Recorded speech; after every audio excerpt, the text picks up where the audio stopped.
नमो तस्स भगवतो अर्हतो सम्मा संबुद्धस्स. उपस्थित सर्व शील संपन्न श्रद्धावान उपासक उपासिका तसेच बालक बालिका यांना नमो बुद्धाय जय भीम करतो. कार्यक्रमाला सुरुवात करण्याआधी सर्वप्रथम आपण 3 रत्नांचे अनुसरण करूया. त्यासाठी मी आपल्या सर्वांच्या वतीने आदरणीय अलका गवई मॅडम यांना अशी विनंती करते की त्यांनी 3 रत्नांचे अनुसरण करावे. सर्वांना जय भीम. नमो बुद्धाय. नमो तस्स भगवतो अर्हतो सम्मा संबुद्धस्स. नमो तस्स भगवतो अर्हतो सम्मा संबुद्धस्स. नमो तस्स भगवतो अर्हतो सम्मा संबुद्धस्स. बुद्धं शरणं गच्छामि धम्मं शरणं गच्छामि संघं शरणं गच्छामि द्वितीयंपि बुद्धं शरणं गच्छामि द्वितीयंपि धम्मं शरणं गच्छामि द्वितीयंपि संघं शरणं गच्छामि तृतीयंपि बुद्धं शरणं गच्छामि तृतीयंपि धम्मं शरणं गच्छामि तृतीयंपि संघं शरणं गच्छामि. साधु साधु साधु.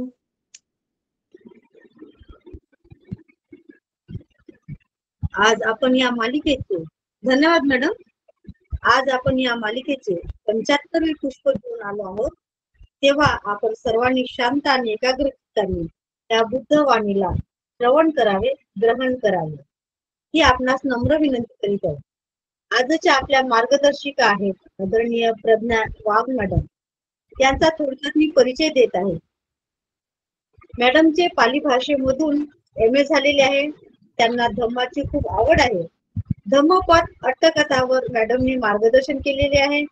मॅडम बौद्ध धम्म आणि पाली साहित्याच्या गाड्या अभ्यासिका आहेत. मॅडमनी 4 जातक कथावर सुद्धा त्यांनी मार्गदर्शन केलेले आहे. त्या सखोल अभ्यासपूर्वक मार्गदर्शन करीत असतात. पाटकर कॉलेजमध्ये व्हाईस प्रिन्सिपाल म्हणून कार्यरत असून त्यांनी बॉटनी हा विषय शिकवतात. अशा प्रकारे त्यांचा अल्पसा परिचय आहे. आता मी त्यांना सर्वांच्या वतीने विनंती करीत आहे की त्यांनी आपल्या आजच्या या जातकावर म्हणजेच संगमावाचर जातक वर्णना या विषयावर त्यांनी मार्गदर्शन करावे अशी मी आदरणीय प्रज्ञा वाघ मॅडम यांना विनंती करते. जय हिंद. Okay, thank you ma'am.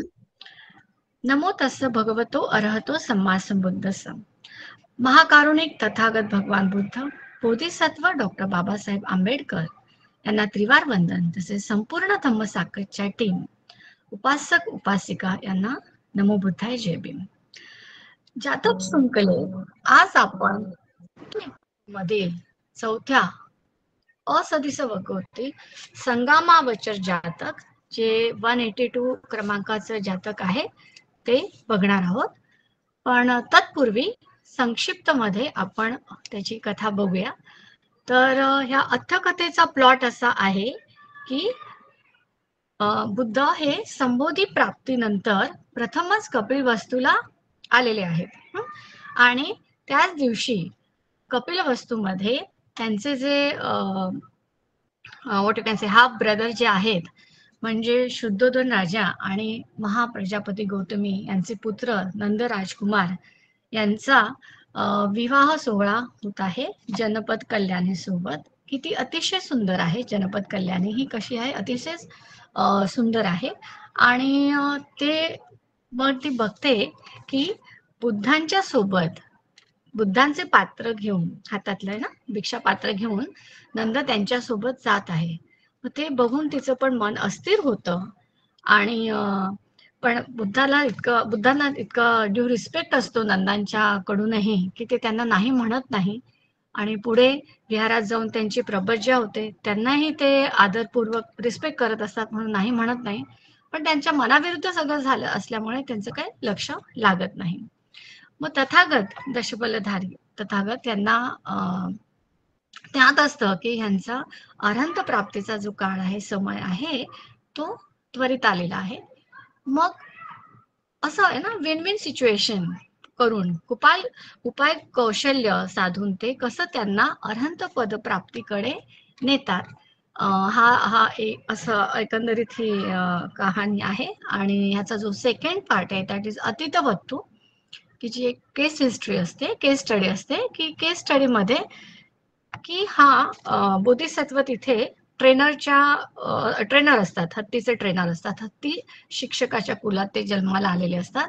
आणि तिथला जो तो मंगल हत्ती आहे, तो जेव्हा शत्रू राजाला ज्या राजाला अटॅक करायचा असतो, पण तेव्हा जेव्हा नगर प्रवेश करणार तेव्हाच तो अतिशय भयाने व्याकुळ होतो, की आता मृत्यू भयाने व्याकुळ होतो. मग तेव्हा त्याचे जे प्रशिक्षक असतात बोधिसत्व, ते त्यांना कशा प्रकारे प्रेरणादायी उपदेश करतात आणि मग तो सामर्थ्याने त्या नगरात प्रवेश करून ना ते विजयी पद मिळवून देतो. तर आणि मग पुढे संबोधांची कोरिलेट केलेलं आहे. तर एकंदरीत की जो हा मंगल हत्ती आहे, हा भयाने व्याकुळ झालेला असतो, त्याची मनस्थिती नॉर्मल असते. तसेच नंद की हु इज व्हेरी यंग, हँडसम, आणि जस्ट आता लग्न होणारच आहे, विवाह होणारच आहे. मग ते कामरागात असतात, कामतहनेत असतात. मग त्याच्यावरही ते कशा प्रकारे मात करतात वीर्य करून आणि विजय मिळवतात आणि अनंत पद प्राप्त करतात. तर इट इज ऑल अबाउट दिस. तर आपण आता ही स्टोरी बघूया. Next slide please. ओके, हे आपण पुन्हा पुढे बघणारच आहोत. संगामा वचरो सुरोती इदं सत्ता जेतवने विहरंतो नंद थेरंग आरंभ कथेसे. तर ह्याच्यामध्ये काय की ही संगामा वचर हे ज्या तथागतांनी जी गाथा सांगितली त्याचे जे पहिल्या शब्दाने ही जातकाची सुरुवात असते. तर ही गाथा जी आहे ही धम्मदेसना आहे. सत्ता यांनी जेतवनात विहार करीत असताना नंद थेरांना उद्देशून सांगितले आहे. सो हे आता आपण बुद्धकालीन म्हणजे पचुपन्न पाहत आहोत. Next slide please madam. सत्तरहि पठमगमनेन कपिलपूरं गत्वा कनिष्ठभातिकं नन्दराजकुमारं पब्बाजित्वा कपिलपुरा निखम्म अनुपुब्बेन सावत्थिं गत्वा विहरन्ते. ओके, तर सत्तरहि म्हणजे शास्ता पठमगमनेन कपिलपुरं, शास्ता म्हणजे बोधी प्राप्त करून पहिल्यांदाच कपिल वस्तूमध्ये किंवा कपिलपुरामध्ये जेव्हा आले तेव्हा गंतवा म्हणजे जाऊन, कनिष्ठ भातिकं म्हणजे लहान भाऊ कोण, तर नंद राजकुमार, पब्बाचित्वा यांची त्यांनी काय केली, प्रबज्जा केली. आणि ते नंतर प्रवज्जा देऊन कपिलपुरातून निघून निखम सावत्थिं गत्वा, मग कुठे गेले ते, सावत्तीला जाऊन विहार करू लागले, राहू लागले. आयस्मा नंदो भगवतो पत्तंग आदाय, म्हणजे आयुष्यमान नंद हे जे आहे ना, आयस्मा नंद म्हणजे काय, आयुष्यमान नंद जे आहेत, तेव्हा त्यांनी काय केलं, त्यांचं पत्त म्हणजे काय, पात्र घेतलं हातात. तथागतेन सद्दिंग गेहा निखमन काली, म्हणजे तेव्हा हे तिथून निघायला लागले. मग त्यांच्या सोबत तेही निघाले. नंदकुमारो कीर सत्तारा सद्दिंग गच्छन्ति ती सुत्वा अड्डू लिखितेहि केसेहि वातपान अंतरेन ओलोकेत्वा. आता ही खूपच छान स्लाइड आहे. इथे जर तुम्ही पिक्चर मध्ये बघाल की बुद्धांच्या मागे मागे त्यांचं पात्र हातात घेऊन त्यांचा लहान भाऊ नंदकुमार निघत आहे आणि खिडकीतून वातपान अंतरेन, वातपान म्हणजे काय की खिडकी आहे, तर खिडकीतून ते जात आहे, त्यांची ती बघत आहे. आणि मग ती पण असं व्याकुळ होते निश्चितच. तुवटंखो अय्यपुत्त आगच्छे यासी, म्हणजे ती सांगते की आर्यपुत्र तुम्ही लवकर परत या. तर यू कॅन सी म्हणजे स्लाइड पिक्चर मध्ये खूप क्लिअर दिसत आहे की तिचे अर्धवट केस विंचरलेल्या अवस्थेमध्ये ती जेव्हा हे बघत आहे, जेव्हा तिच्या कानावर आलं तेव्हा ती स्वतः खिडकीतून आली आणि बघत आहे की बाबा हे त्यांच्या मागे मागे जात आहेत. आणि मग त्यामुळे ती पण व्याकुळ म्हणाली की तुम्ही लवकर या आर्यपुत्र. इदं जनपद कल्याणिया वृत्त वचनं, हे जनपद कल्याणीचे वचन ऐकून अनुसरंतो म्हणजे आठवून रिमेंबर करून, उत्कंठितो अनभिरतो, मग ते काय होतात, काम विवळ होतात, काम व्याकुळ होतात, एक्सायटेड होतात, उत्कंठित होतात. नंद राजकुमार अनभिरतो म्हणजे ते तिथे जिथे राहत होते तिथे त्यांना आनंद वाटत नाही, ते रमत नाही. पंडू पंडुक जातो धमनी संथत गत्तो अवसी. पूर्वी जर आपण ऐकलं असेल की एक पंडू रोग व्हायचा, की त्याने काय व्हायचं की अशक्तपणा यायचा आणि अंगात रक्त नसल्यामुळे ती व्यक्ती अशी पिवळ्या रंगाची तिची स्किन दिसणार किंवा फिकट फिकट दिसायची. मग जनपद कल्याणीचे हे वाक्य आठवून, कोणतं वाक्य की आर्यपुत्र तुम्ही लवकर या. तो एक्साइट झाला, त्याचे मन रमत नव्हते, मग ते अशक्त झाले आणि ते फिकट फिकट पडले, त्यांचा रंगही पिवळा झाला, अंगातील शिरा दिसू लागल्या. याच्यामध्ये दिलेला आहे धमनी संथक्त गत्तो अहसी, म्हणजे इतके ते बारीक झाले, कृश झाले की त्यातल्या शिरा दिसू लागल्या. Next slide please ma'am.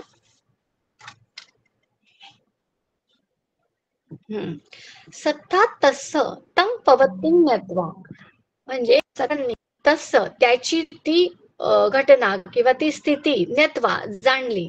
जाणून काय म्हणाले, ते काय म्हणाले की त्यांना की बाबा आता ह्याचं काही खरं नाही की, आणि ते अंतर्यामी होते.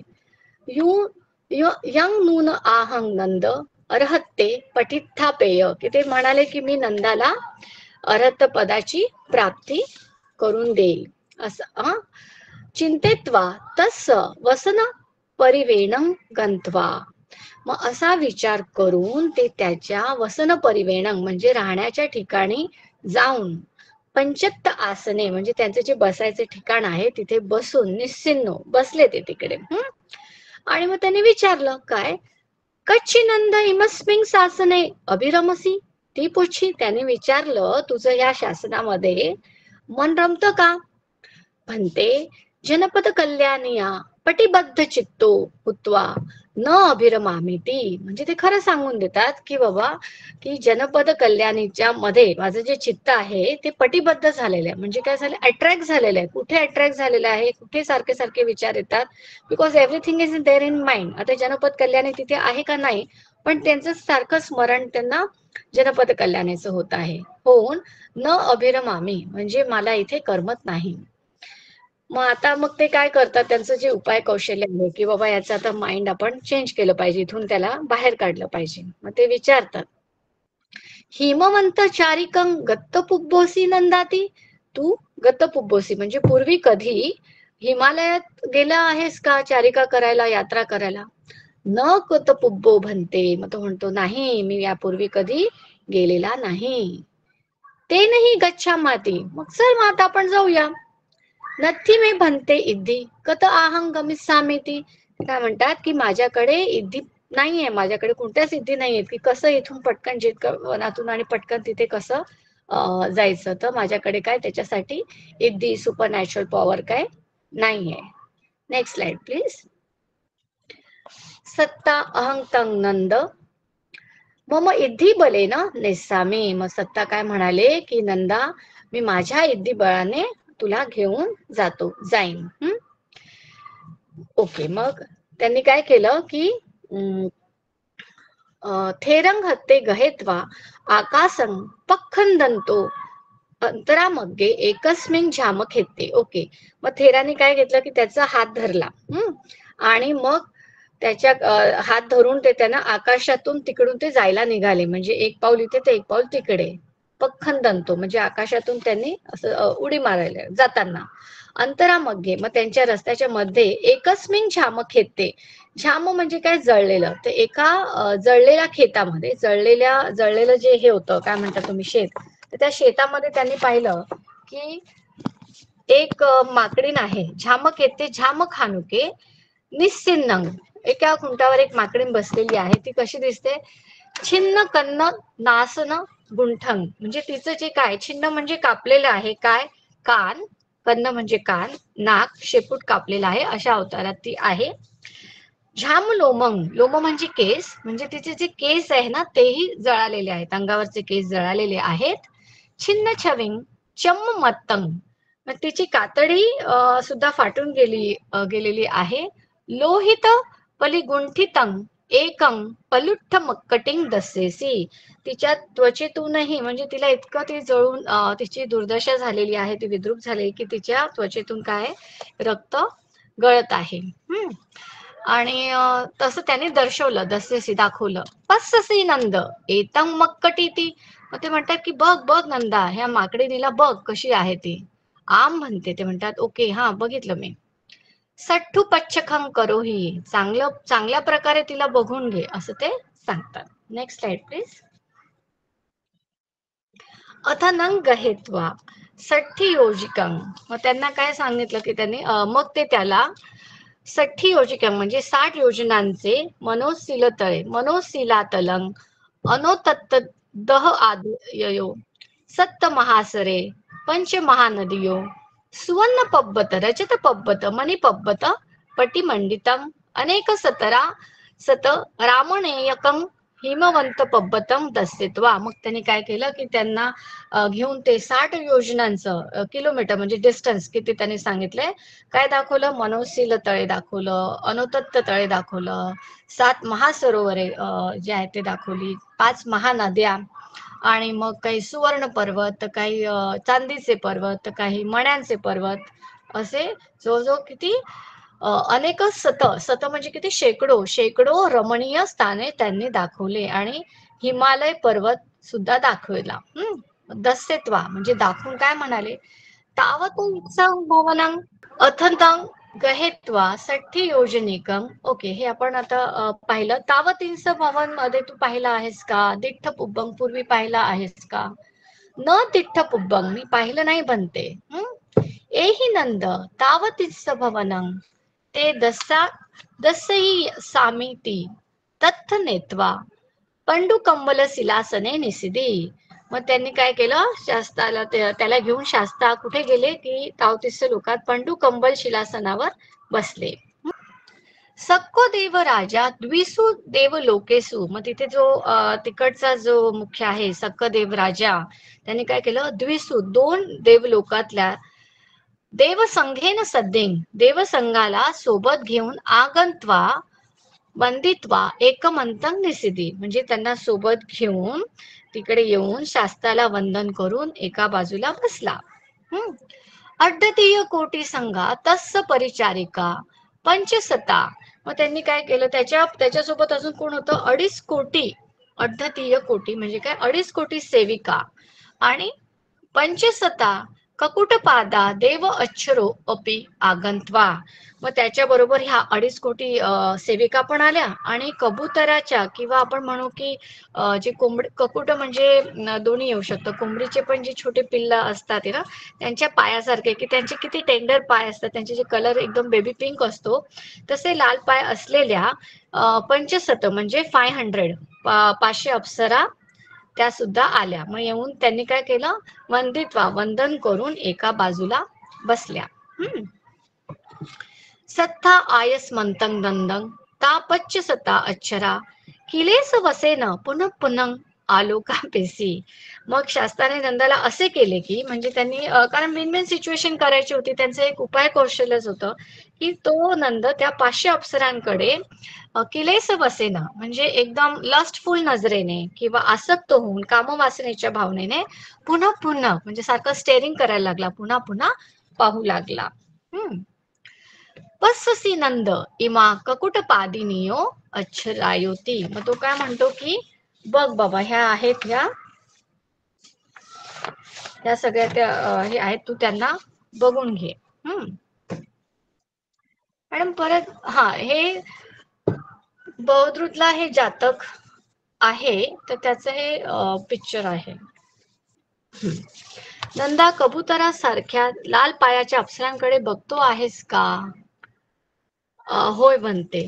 ओके, मग तो म्हणतो आम बनते ती. होय. मग यापैकी सुंदर कोण? म्हणजे आता इतकं इंटरेस्टिंग त्यांचं कन्व्हर्सेशन आहे किंवा संवाद आहे की तो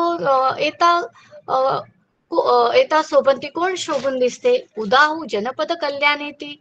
मग ह्या चांगल्या दिसतात का जनपद कल्याणी चांगली दिसते? कोण? म्हणजे त्यांना बघायचं होतं की ह्यांच्या मनातून अजून जनपद कल्याणीचा विचार आहे की नाहीये, है ना? से ये थापी. मग तो म्हणतो कसं, फॉर एक्झाम्पल, है ना, त्या इतक्या सुंदर असतात की तो इतका अट्रॅक्ट होतो, मोहित होतो. बनते जनपद कल्याणी उपनिधाय सा पलुठ्ठ मक्कटिंग. म्हणजे तो काय म्हणतो की की कोण सुंदर आहे दोघांपैकी? तो म्हणतो जनपद कल्याणीची तुलना करायची तर जनपद कल्याणी यांच्या पुढे ती घाणेरडी माकडीण होती ना, तशीच ती या अप्सरांच्या समोर आहे, असं असं तो म्हणतो. आता कारण त्याने काय केलं, आधी जनपद कल्याणी त्यांच्या मनात होती आणि त्याच्यापेक्षा त्यांना सुंदर असं या 500 अप्सरा वाटल्या. मग आणि मध्ये रस्त्यात येताना ती विद्रूप अशी माकडीण बघितलेली असते. मग तो सांगतो की नाही नाही, ह्याच्यापेक्षा तर म्हणजे ह्या चांगल्या जनपद कल्याणीची तुलना झाली तर ती जशी घाणेरडी माकडीण होती जनपद कल्याणी पुढे, तशी जनपद कल्याणी ह्या 500 अप्सरांच्या पुढे आहे. आता मग इदानी किंग करिष्यसि नंदा. म्हणजे आता काय करायचं नंदा? मग तो नंद आधीच म्हणजे कामात सवात असतो. मग तो म्हणतो की किम कम्मम कत्वा भन्ते इमा अक्षरा लभंती ती. म्हणजे मी असे काय काम करू, काय कर्म करू की म्हणजे मला ह्या अप्सरा लाभतील. समन धम्मं कत्वा ती. मग ते त्वरित सांगतात कारण त्यांना माहिती असतं की याची आता अनंत प्राप्तीचा काळ जवळ आलाय की श्रमण धम्माचं पालन केल्याने. ओके. मग तो सचे मे बनते. खरंच इमा आसन पटी लाभ अथाय भगवा पाठीभोगो होती अहं समन धम्मं करिष्यामि ती. मग तो म्हणतो की जर मला ह्या मिळतील अशी खात्री तुम्ही देत असाल, लाभतील अशी खात्री जर तुम्ही देत असाल, तर मी श्रवण धर्म पार पाडेल. म्हणजे की आपण जसं आमिष दिल्यासारखं आहे छोट्या मुलांना की बाबा हे मिळालं तर मी हे करेल. ओके. करो ही नंद अहं ते पाठीभोगोती. पाठीभोगो म्हणजे मी गॅरेंटर राहतो, है ना, मी जामीन राहतो त्या ह्या गोष्टीला की आता हे चांगलंच काम आहे श्रमणधर्म पाळायचं, की करो लवकर तू करायला सुरुवात कर. एवं थेरो देवसंगस्य मध्ये तथागतं पाठीभोगं गहित्वा. मग हे एवढं सगळं झालं की नंदा तू कर, मी तुला खात्री देतो. तथागतांनी देवसंघाच्या मध्ये थेराला खात्री देऊन आणि मग ते म्हणाले की खूप उशीर करू नको, की लवकर तू हे पालन कर. आणि तो पण म्हणतो की बरं मी श्रमण धर्म पार पाडेल असं नंद म्हणाला. मग तेव्हा शास्त्र त्याला घेऊन जेतवनात आले, कारण ते इद्धीनेच गेलेले होते, तर ते त्वरित परत तिथे आले. तो अहं समन धम्मं करिष्यामि ती आह. तो म्हणाला की मी समन धम्म पालन करेल. सत्तातंग आदाय जेतवनमेव. म्हणजे तिकडे जेतवनाला येणार त्यांनी सुरुवात केली आणि ह्याने पण इकडे सुरुवात केली श्रमण धर्म पाळायला. ओके. सत्ता धम्म सेनापती आमंत्रित्वा. म्हणजे त्यांनी काय केलं, धम्म सेनापती म्हणजे कोण की सारिपुत्त थेर, है ना, त्यांना आमंत्रित्वा, त्यांना बोलवून घेतले. सारिपुत्त मह्यं कनिष्ठ भाता नंदो तावतींस देवलोके देवसंगस्स मध्ये देव अक्षरानं कारणा मग पाठीभोगं अग्गहेसी ती तस्स आचिक्की. म्हणजे त्याने ते पूर्ण वर्णन करून सांगितलं की देवातल्या देवसमूहातल्या अप्सरा मिळून देण्यासाठी मला त्यांनी काय केलंय, मला माझ्या लहान भावाने नंदाने मला जामीन ठेवले आहे. एतनु उपायेन महामोग्गलान थेरस्स महाकස්සप थेरस्स अनिरुद्ध थेरस्स धम्म भंडारिक आनंद थेर साती असितिया महासावकानं एभूयेन च शेष भिक्खूनं आचिख्खी. मग त्यांनी काय केलं, कारण it was part of his strategy. त्याने महामोगलान थेर, महाकश्यप थेर, अनिरुद्ध थेर, धम्म भांडारिक, नंतर आनंद थेर, असे ते सगळे मोठे 80 मोठे जे श्रावक होते आणि जवळजवळ सर्व उर्वरित भिक्खू संघाला त्यांनी सांगितलं. ओके. धम्म सेनापती सारिपुत्त थेरो नंदा थेरंग उपसंकमित्वा. म्हणजे जे धम्म सेनापती होते सारिपुत्त, ते नंद थेराच्या जवळ जाऊन म्हणाले, उपसंकमित्वा म्हणजे काय की त्याच्या जवळ गेले आणि म्हणाले. काय म्हणाले ते आपण बघूया.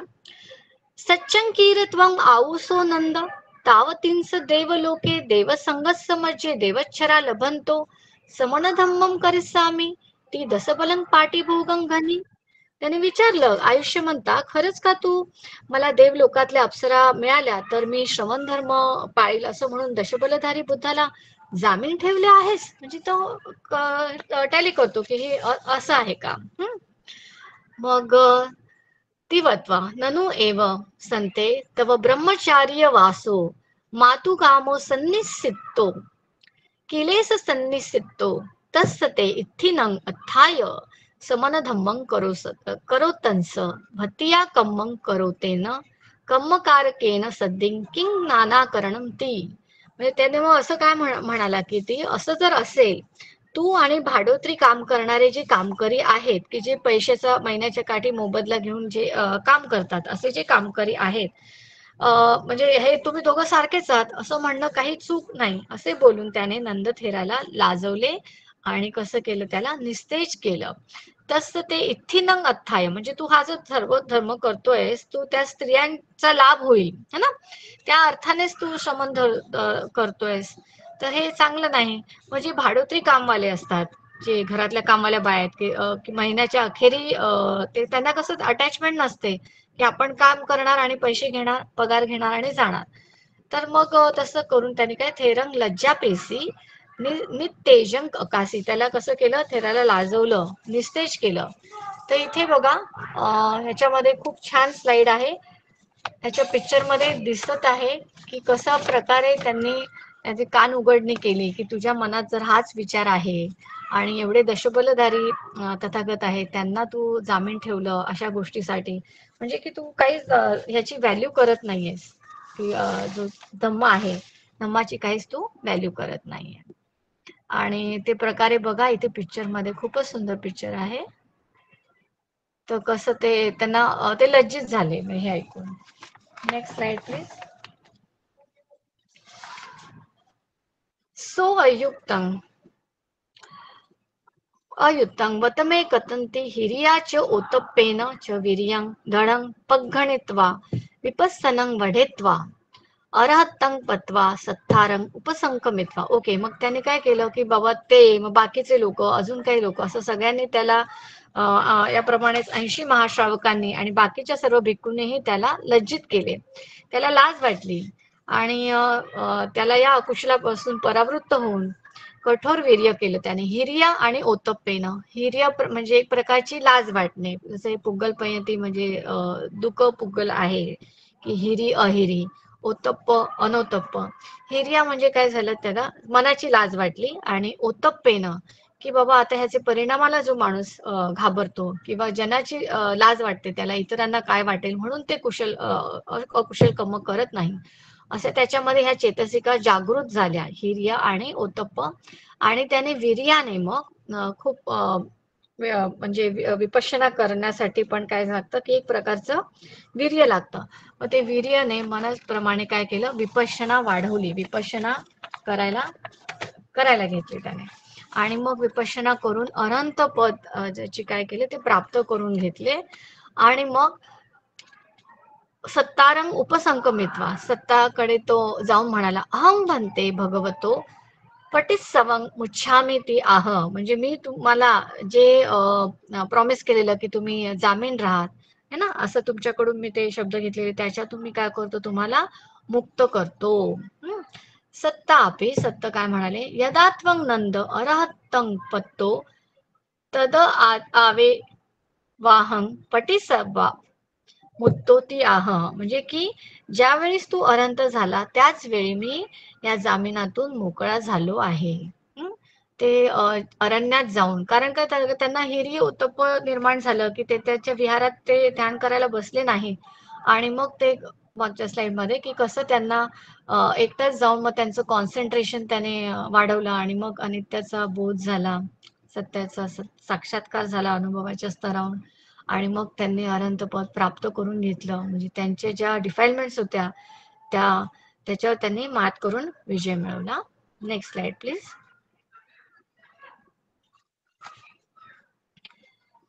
एतम अथंग विदित्वा धम्मसभायं भिक्खू कथम समुत्थापेसुं. म्हणजे ही वार्ता ऐकून धर्मसभेत सगळे भिक्षू आपापसात बोलत होते की या काय बोलत होते, ओवाद खमो चायं आऊसो नंदथेरो एको वादे नेव हिरो तप्पं पच्चुपट्ट पेत्वा समणधम्मं कत्वा अरहंतं पत्तोती.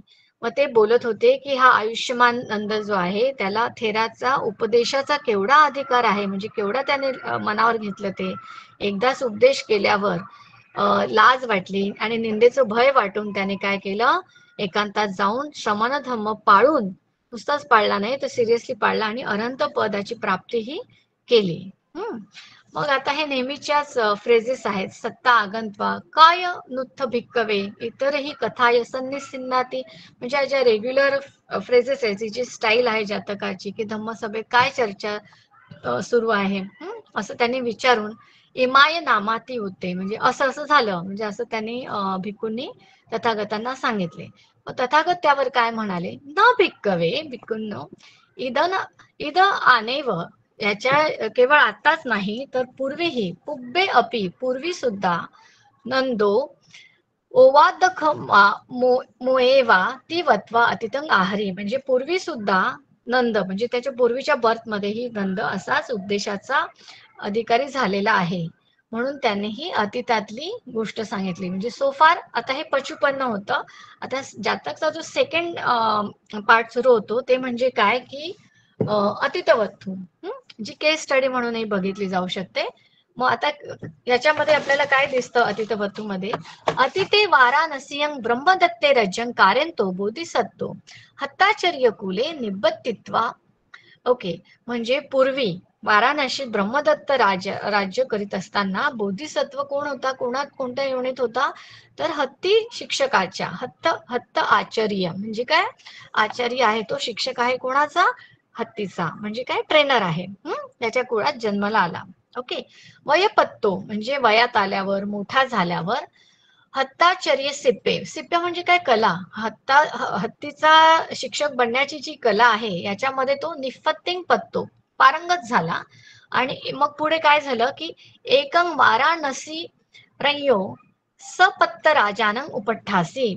पारत होऊन तो वाराणसीच्या शत्रू राजाच्या, ओके, सपत्त म्हणजे काय, शत्रू राजा. तर वाराणसीचा राजा कोण आहे, ब्रह्मदत्त, पण त्याने कोणाकडे नोकरी केली, वाराणसीच्या सपत्त म्हणजे काय, शत्रू राजाच्या सेवेत तो राहिला. सो तस्स मंगल हत्तिंग सुशिक्षितं कत्वा सिक्खापेसी. मग तिथे आता काय, हा जे मंगल हत्ती असतात हे शाही हत्ती असतात, हे राजाचे हत्ती असतात, ते सगळ्यात देखणे आणि सामर्थ्यवान असतात आणि ते फक्त ते राजदरबारातच राहत असतात. मग त्यांच्या ते इतर हत्तीपेक्षा ते डिस्टिंग्विश असतात, वेगळे असतात. त्या फोटोमध्ये दिसत आहे आपल्याला ह्या पिक्चर मध्ये की ते मंगल हत्ती आहे आणि त्याचे जे बाजूला जे ट्रेनर आहेत ना, हत्ती आचार्य आहेत, ते पण व्यवस्थितपणे आपल्याला दिसत आहे. ओके, मग त्यांनी काय केलं, त्या मंगल हत्तीला चांगले शिकवले. सो राजा, मग तो जो राजा आहे तिकडचा वाराणसीचा, त्याने काय विचार केला, वाराणसी रज्जं घनी सामी, म्हणजे ते वाराणसीचं राज्य मी ग्रहण करेल, मी घेईल. ती बोधिसत्तं गहेत्वा मंगल हत्तिं आरुह्य महतिया सेनाय, म्हणजे मोठी सेना घेऊन वाराणसी गत्वा, वाराणसीला जाऊन परिवारेत्वा, म्हणजे त्यांना काय केलं, सराउंड केलं, वेढून घेतलं. रज्जं वा दे तू युद्धं वा, एक तर राज्य दे नाही तर युद्ध कर. रय्योपन्न पेसेसी, म्हणजे असं त्याने सांगितलं की बाबा एक तर तू आता आम्ही इथे आलेलोच आहोत आणि तुला सगळ्यांना वेढून घेतलेलं आहे, तर तू काय कर, एक तर युद्ध कर नाहीतर आम्हाला हे राज्य दे. आणि त्याच्या आधीच त्याने काय केलं, ह्या मंगल हत्तीची तो ट्रेनिंग बघत होता, मग त्याला इतका कॉन्फिडन्स होता की त्याने राजाला मंगल हत्तीला जसं याने मस्त शिकवलेलं आहे, तर मग तो विचार करतो की वाराणसीच्या राजाचे राज्य जिंकून घ्यायच्या इच्छेने बोधिसत्वाबरोबर, म्हणजे जो ट्रेनर आहे त्याच्याबरोबर मंगल हत्तीवर बसून आणि महतिया म्हणजे मोठे सैन्य घेऊन तो वाराणसीवर चालून गेला आणि वाराणसीच्या राजाला निरोप पाठवला, युद्ध दे नाहीतर राज्य दे. मग ब्रह्मदत्ताने युद्ध देण्याचा निर्णय घेतला. मग ब्रह्मदत्ताने युद्ध देण्याचा निर्णय दिला. ब्रह्मदत्तो युद्धं दस्सामि ते पाकारद्वार अट्टालक गोपिरेसु बलकायं आरोपेत्वा युद्धं अदासी. मग त्याने काय केलं की शत्रू राजाने मंगल हत्तीला कवच बांधले आणि स्वतःही कवच बांधून तो हत्तीच्या पाठीवर बसला. आणि हातात अंकुश घेऊन नगराकडे जाऊ लागला. सपत्त राजा मंगल हत्तीं वम्मेन छादित्वा, म्हणजे त्यांना पण काय केलं त्यांनी, वम्मेन छादित्वा म्हणजे त्यांनी कवच बांधलं. सय अंपी, स्वतः पण, वमंग पटी मुंजित्वा, स्वतःलाही कवच घातले. आणि हत्ती खंद वरगतो, हत्ती वरती बसून ती खिणंग अंकुशंग म्हणजे असं तीक्ष्ण असं हातात काय घेतलं, अंकुश घेतलं. घेऊन तो कुठे, आदाय घेऊन नगरंग भिंदित्वा म्हणजे नगराकडे जाऊ लागला. ओके. पच्चामित्तं जीवित खयं पापेत्वा रज्जं हत्तगतं करिसामी ती हत्तिंग नबरा अभिमुखं पेसेसी. मग त्याने असा विचार केला की बाबा मी आता चालून जाईल आणि हे ताब्यामध्ये घेईल. ओके. असा विचार करतात त्याने काय केलं की हत्तीला नगराच्या समोर चालवले. हत्तीने पाहिले की नगराच्या बाजूने उष्ण चिखल आणि दगड फेकले जात होते. काय फेकले जात होते की चिखल आणि दगड. आणि गोफणीतून दगडच नव्हे तर दुसरेही प्रहार होत होते. तेव्हा मरणाच्या भयाने तो हत्ती पुढे जाऊ शकला नाही. ओके. Next slide please. हा विचार करतो की मी त्याला घेऊन जाईल, पण तो नाही विचार काय होतो की सो उन्न कल्लानी च एव यंत पासाने म्हणजे पासाने त्याच्याकडून फेकले गेले. नाना अपकारानी च पहरानी विसज्जेंते दिसवा मरण भय भीतो उपसंकमितो असक्कंतो पटिकम्मी. पटिकम्मी म्हणजे काय, मागे फिरला. ओके. यंत पासाने, पासाने म्हणजे असं पाहिलं की उष्ण चिखल दगड फेकले जात होते आणि दगडच नव्हे तर नाना प्रकारचे प्रहार होत होते. तेव्हा तो हत्ती मरण भय भीतो, मरणाच्या भीतेने जवळ, उपसंकमितो म्हणजे जवळ तिकडे जाऊ शकला नाही. असक्कंतो पटिक्कमी जाऊ शकला नाही म्हणून तो काय, पटिक्कमी म्हणजे काय, मागे फिरला. अथनं हत्ताचर्यो उपसंकमित्वा, मग तो हत्तीचा जो आचार्य आहे, जो शिक्षक आहे, जो ट्रेनर आहे म्हणजे बोधिसत्व आहे, तो मग काय करतो की तो हत्तीच्या जवळ जातो आणि मग हत्तीला सांगतो बेटा ओके, हत्ताचर्य उपसंकमित्वा आणि जवळ जाऊन काय म्हणतो, तात त्वं सुरो संगामावचरो, तू कसा आहेस, तू शूर आहेस. आणि संग्राम म्हणजे जे युद्ध आहे, बॅटल आहे, हे तुझं कसं आपण म्हणतो ना गोचर, राहण्याचं ठिकाण, तसं हे तुझं ठिकाण आहेस, कारण तू राजाचा शाही हत्ती आहेस. एव रूपे ठाणे पटिकम्मं नाम तुय्यं नानुच्छविक ती वत्वा हत्तिं ओ वदंतो इमा गाथा अवोच. मग तो म्हणतो की तुला इथे येऊन अशा आणीबाणीच्या ठिकाणी येऊन तुला मागे फिरणं शोभत नाही. आणि मग त्याला एनकरेज करण्यासाठी त्यांनी काय केलं की पुढच्या अशा गाथा म्हणून म्हटल्या त्यांच्यासाठी. नेक्स्ट स्लाइड बघा. इथे ना पिक्चर मध्ये क्लिअर दिसत आहे की तो कसा पाठ फिरून मागे जात आहे आणि इट इज नॉट एक्सपेक्टेड की बाबा हा तर शाही हत्ती आहे आणि मग शाही हत्तीने असं मागे फिरून जाणं चांगलं नाही. तर ह्या आपल्या ज्या स्लाइड्स आहेत अतिशय उत्कृष्ट चित्र आहेत. ज्योती मॅडमना खूप खूप नेता, व्हेरी नाईस पीपीटी नैना मॅडम ऑल्सो. तर आपल्याला दिसतंय तो विरुद्ध दिशेला जात आहे आणि मग त्यांनी कसं त्याला गाथेद्वारे बोधिसत्वांनी त्याला काय केलं, उपदेश दिला, एन्करेजमेंट दिलं, प्रेरणादायी गाथा, कारण ते त्याचे ट्रेनरच आहे. संगामा वचरो सुरो बलवा इति विस्सुतो किंग तोरण मासज्ज पटिकम्मसी कुंजर. ते ह्याच्यामध्ये त्यांना सांगतात आहे की युद्धामध्ये, संग्रामामध्ये तू राहणारा आहेस, तू भाग घेणारा आहेस, असा तू शूर आहेस, असा तू बलवान आहेस, अशी तुझी विस्सुतो म्हणजे ही तुझी काय ख्याती आहे. किंग तोरण मासज्ज, तोरण मासज्ज म्हणजे त्याचं जे प्रवेशद्वार आहे, जे तोरण आहे ते हाती येताच पटिकम्मसी कुंजरा, पटिकम्मसी म्हणजे काय, मागे फिरणे ना. तू मागे का फिरत आहेस, कसा काय फिरतोस असं रे हत्ती, असं तो विचारतो. आणि जी नेक्स्ट आहे त्याच्यात तो म्हणतो की ओमद्द खिप्पं पलिघं एसी कानीच अब्बह तोरणानीच मद्दित्वा क्षिप्पं पविसं कुंजरा. मध्ये त्याला म्हणतात आहे ओमद्द. ओमद्द म्हणजे काय करतो, ती क्रश करून टाक, ते तोडून टाक. हे खिप्पंग. खिप्पंग म्हणजे काय, त्वरित, म्हणजे जराही कशाचाही तू विचार न करता. ओमद्दंग म्हणजे क्रश करून टाक. खिप्पंग पलिगंग. पलिगंग म्हणजे काय, बाधा, जे ऑब्स्टॅकल्स आहेत. आणि खिप्पंग म्हणजे काय, त्वरित. एसिकानी च अब्ब. एसिकानी म्हणजे काय, जे लोहाचे जे खांब आहेत. आता पुढच्या पिक्चर मध्ये आहेत की तो कसं, किंवा सुरुवातीला पण होते की कसं ते लोखंडी गज तो काढून तोडून टाकतो. अब्बह. अब्बह म्हणजे काय, उपटून काढ, पूल कर त्यांना. तोरणानीच मद्दित्वा म्हणजे ते नगराचं जे प्रवेशद्वार आहे त्याच्या ज्या दोन्ही आयदर साईडला जे लोहाचे गजे आहेत, लोखंडी खांब आहेत, त्यांना पण तू काय कर, उपटून टाकून दे. उपटून खाली टाकून दे. तोरणानीच मद्दित्वा म्हणजे हे जे प्रवेशद्वार आहे ना, आणि तोरणाला सुद्धा म्हणजे साईडचे जे आहेत लोखंडी खांब त्यांना पण तर तू उपटून टाक. आणि ते तोरण आहे, नगरद्वार आहे, त्यांना पण तू काय कर, तोडून टाक, क्रश करून टाक. खिप्पंग पविस कुंजरातिंग म्हणजे खिप्पंग म्हणजे काय, त्वरित. पविसंग म्हणजे प्रवेश कर, लवकर प्रवेश कर कुंजराती. कारण म्हणजे नाहीतर शत्रू सेनेलाही आपल्या ताकदीचा अंदाज येईल का हे का घाबरत आहेत. ही तुझ्यासाठी काही गोष्ट नाही है ना, कारण ते जे आचार्य आहे त्यामुळे ते त्याची स्ट्रेंथ विकनेस जाणतात की हे तू करू शकतोस. Okay, next slide. ओके, तर आता आपण पचुपन्न पाहिलं, सेकंड पार्ट अर्टितवत्तू पाहिला, थर्ड पार्ट गाथा पाहिले. आता हे आहे फोर्थ पार्ट, दॅट इज गाथेचं वैयाकरण, म्हणजे अर्थ काय आहे ह्या गाथेमध्ये, त्यांना काय सांगायचं आहे. ओके, तर जी पहिली गाथा जी अशी होती, संगामा अवचरो सुरो बलवा इति विस्सुतो. मग त्याने इति विस्सुतोला सुरुवात केली आहे. तथ्य इति विस्सुतोती, की काय त्यांनी सुरुवात केली, की तुझी काय ख्याती आहे.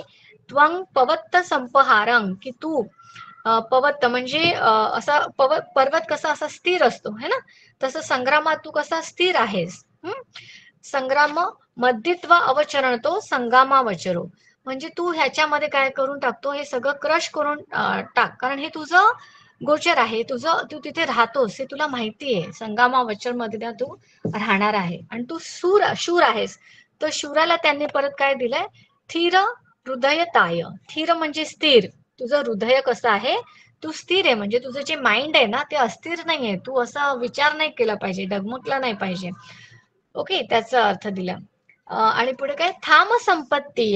थांब संपत्ती म्हणजे थांब म्हणजे काय, स्ट्रेंथ आहे ती तुझी. संपत्ती म्हणजे तू अटेंड केलेला आहेस, तो एक प्रकारचा नस्थिरपणा तू काय केलेला आहेस. बघा या पिक्चर मध्ये दिसत आहे की त्यांना तो गाथेतून सांगतात आहे की साईडचे जे लोखंडी गज आहे, खांब आहेत, पिलर्स आहेत, एसिकानी म्हणजे काय, जे खांब आहेत त्यांना पण उपटून टाक. आणि वरचं नगरद्वार जे आहे ते पण त्यांनी इथून काढलेलं आहे. तोरण म्हणजे नगरद्वार. ती बलवाती म्हणजे तू बलवान कसं आहे, की तुझ्यामध्ये ते स्ट्रेंथ आहे ना, ते तू ॲक्वायर केलेलं आहेस. एवं विस्सुतो पन्यातो पाकटो. ओके, म्हणजे पाकटो म्हणजे वेल नोन आहेस. विस्सुतो म्हणजे ख्याती, म्हणजे ही तुझी ख्यातीच आहे की तू याच्यामध्ये माहिर आहेस असं. ओके, आता जी नेक्स्ट लाईन आहे, किंग नु तोरण मासज्ज पटी कम्मसी कुंजर. मग आता ते काय म्हणतात, तोरण मासज्जाती म्हणजे नगरद्वार. तोरण म्हणजे आपण जसं घराला तोरण लावतो तसं ते काय सांगतात ते, की नगरद्वार पण आहे ना, ते हे पटकन त्याचं तू तोडून खाली टाकून दे, पतवा खाली टाकून दे. पटिकम्मसी किंग नूखो ओसके, मग तू असं मागे का फिरतोयस, मागे नाही फिरायला पाहिजे. केन कारणेन निवत्त स्थिती वदती. निवत्तती किंवा पटिकम्मसी हे काय झालं, हे पर्यायवाची शब्द आहे. याचा एकच अर्थ आहे की तू मागे का फिरत आहेस, मागे फिरू नको. ओके, आता 64 नंबरच्या गाथेचं त्याने एक्सप्लेनेशन दिले. ओमद्दाती. ओमद्दा म्हणजे आपण पाहिलं की क्रश करून टाक, तोडून टाक. अवमद्द त्याचा जो पर्यायवाची शब्द आहे, याच्या आधीची स्लाइड मॅडम, वैयाकरण. अधोपातय म्हणजे हे खाली पाडून टाकतो, क्रश करून खाली पाडून टाक. काय, एसिकानीच अब्बहाती. एसिकानी म्हणजे काय, जे लोखंडी गज आहे. त्या पिक्चर मध्ये आपल्याला दिसत आहे की जे लोखंडी गज आहे बघा, त्यांनी कसे उखडून टाकले. अब्बहाती, अब्बह म्हणजे काय, पूल करणे, त्याला उपटून टाक. नगरद्वारे, नगरद्वाराला जे हे लोखंडी गज आहे ते उपटून टाक. ओके. आणि कुठे टाकते? भूमिय पेवेसेत्वा म्हणजे पवेसेत्वा, जमिनीवर हे टाकून दे. एसिक थंबा होंती ते खिप्पंग उद्धर लुच्चा हिंती. लुच्चा हिंती म्हणजे काय? म्हणजे हे सगळे त्याला एक एक काय पर्यायवाची शब्द आहे. खिप्पंग म्हणजे लवकर, त्वरित. ओके. उद्धर, उद्धर म्हणजे लिफ्ट कर त्यांना पटकन. आणि लुच्चा हिंती म्हणजे काय? अप्रूट कर, मुळासकट असं उपटून आनापेती त्यांना टाकून दे. तोरणानीच्या मध्यत्वाची नगरद्वारस्य पिठ्ठसंगाटे मध्यत्वा म्हणजे हे तू आता साईडचे एंट्री करायची आहे. साईडचे तू खांब जे आहेत पिलर्स ते तर तू टाकलेस, मग त्याच्या वरतीच पण जे एंट्रन्स आहे, तोरण आहे, त्याला पण असं सुपटून तू टाकून दे. काय? नगरद्वारा बरोबर तोरणाला पण कर. ठीक आहे. खिप्पंग पविसाते म्हणजे लवकर. खिप्पंग म्हणजे काय? त्वरित, लवकर तू प्रवेश कर. सिगंग नगरंग पविसंग. सिगंग म्हणजे काय? शीघ्र. है ना? मराठी आणि पाली किती मिळतं जुळते. सिगंग नगरंग पविसंग म्हणजे शीघ्रपणे तू नगरात प्रवेश कर. कुंजराती नागंग आलपेती असा त्याने कुंजर किंवा नाग हे पण काय? हत्तीला पर्यायवाची शब्द आहे. आलपती, आलपती म्हणजे काय केलं त्यांनी? उपदेश केला. तो हा जो उपदेश केला तो खूप त्यांनी महत्वाचा उपदेश केला की बाबा तू आता हे केलेलंच आहे. आणि हे मग याचा इतका परिणाम झाला की त्याच्यामध्ये एक पॉझिटिव्हिटी निर्माण झाली. आणि हा पण गुरु असल्यामुळे त्यांना माहिती की ह्याची स्ट्रेंथ काय आहे. राईट. Next slide please.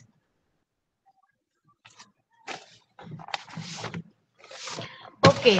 तंग सुत्वा नागो बोधी सत्तस्य एको ओवा देनेव निवत्तित्वा.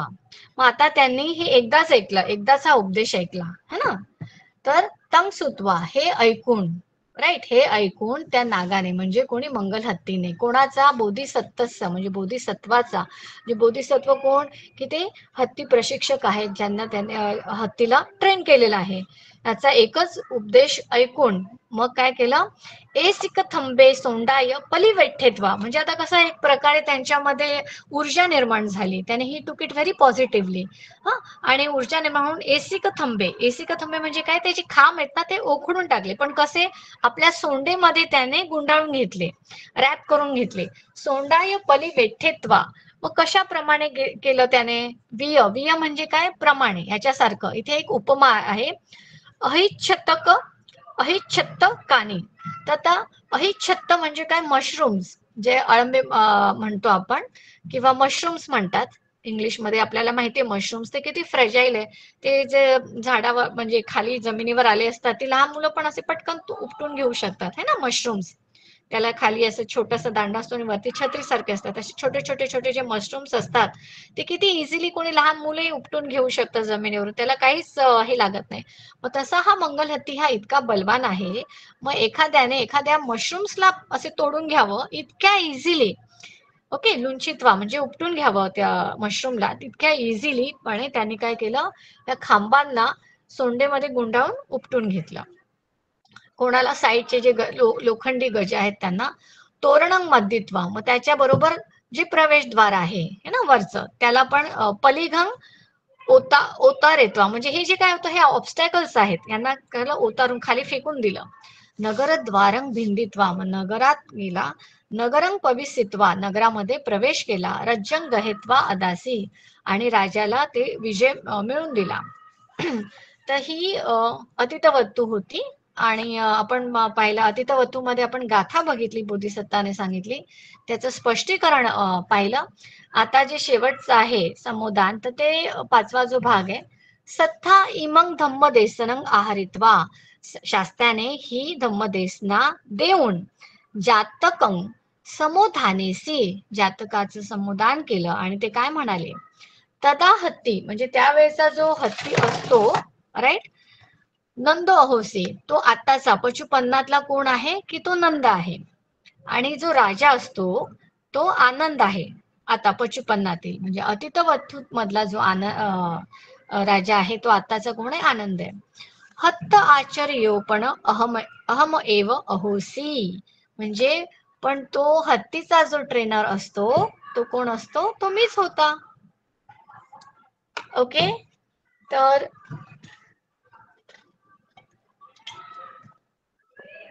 Okay, so we have come to the end of this Jataka. ह्याच्यानंतर एक चार्ट फॉर्म मध्ये आपण हे केलेलं आहे तुलना, की पशुपन्न मध्ये काय आहे की त्याने सांगितलंय पशुपन्नातला जो नंद आहे तो मंगल हत्ती हा अतित मधला आहे. तर आता ह्या दोघांपुढे एक संकट आलेलं आहे की ते त्यांचं जे ध्येय आहे त्या ध्येयापर्यंत ते त्यांना जाऊ देत नाहीये. जसं की अतितवत्तूमध्ये आपण बघतो की त्यांना राजाला विजय प्राप्त करून द्यायचा आहे, पण आधी विजय प्राप्त करण्यासाठी तो नगर प्रवेश तर केला पाहिजे. कारण ती जी प्रवेशद्वारावरची जी तटबंदी आहे किंवा जी सिक्युरिटी आहे तीच टाईट असते ना. जसं आपल्याला आपल्या बिल्डिंगचं गेट म्हणा किंवा घरातलं दरवाजा म्हणा, त्यालाच कुलूप बिलूप तेच असं मजबूत असतं, ते त्याच्यातूनच आत प्रवेश करणं. तर तो भयभीत झालेला असतो, अरे मला कोणी दगड मागतंय, उष्ण चिखलाचे गोळे मारत आहे, है ना, अजून गोफणीतून काय काय मारत आहे. तो हे सगळं बघून मरण भीती भयेने तो काय झाला, व्याकुळ झाला आणि तो मागे मागे फिरू लागला हा मंगल हत्ती. आणि मग तिथे रोल येतो त्याचा आचार्य म्हणजे बोधिसत्व, की जे विनविन उपाय कौशल्य देतात आणि सम्यक असतं त्यांचं सांगणं, है ना. मग ते त्याला उपदेश करतात, I know your strength and your weaknesses, कारण मी तुला शिकवलं आहे. जसे शाळेत पण आपले किंवा कॉलेजचे जे आपले टीचर्स असतात ज्यांनी शिकवलेलं आहे, आपले आई वडील है ना, ते पण आपल्याला इन्फॉर्मल शिकवतात. तर त्यांना माहिती असतं आपल्या मुलांची काय स्ट्रेंथ आहे, काय विकनेसेस आहे. तर तसं यांना माहिती आहे की बाबा ही तुझी रोजची गोष्ट आहे, हे तुझं गोचर आपण म्हणतो ना राहण्याचं ठिकाण. तर हे you know all this thing, तू शाही हत्ती आहे.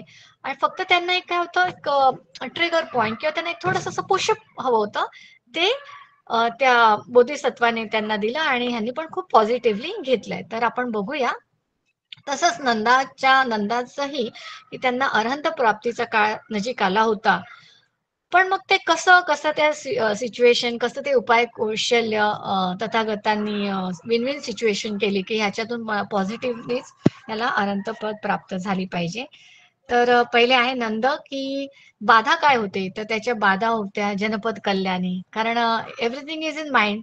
Even though he was in चेतवना, मॉंग झालेला होता, की बघा ह्या पिक्चरमध्ये म्हणजे तो स्मरणच करत होता. कारण तो जरी तिकडे ठिकाण बदललं पण त्यांना ही वॉज रिकलेक्टिंग, कारण त्याचं खूप आकर्षण होतं, प्रेम होतं जनपद कल्याणी संबंधी. आणि इट इज बट नॅचरल, कारण ही वॉज यंग आणि त्यांचं लग्नही ठरलेलं होतं, ते वयच तसं होतं. तर खूप छान स्लाइड आहे की ते त्याच्यामध्ये तो आकर्षित गेलेला आहे. पण हे जे कामसुख आहे त्यापेक्षा कैक पटीने दुसरं सुख आहे जे निब्बाणाचं आहे, ते भवचक्रातून तारणार आहे, हे तथागत जाणत होते. म्हणून तथागतांनी जे उपाय कौशल्य सुचवत गेले वगैरे है ना, त्याला काही तोड नाही. तर पहिल्यांदा बघूया बाधा काय, परिस्थिती काय.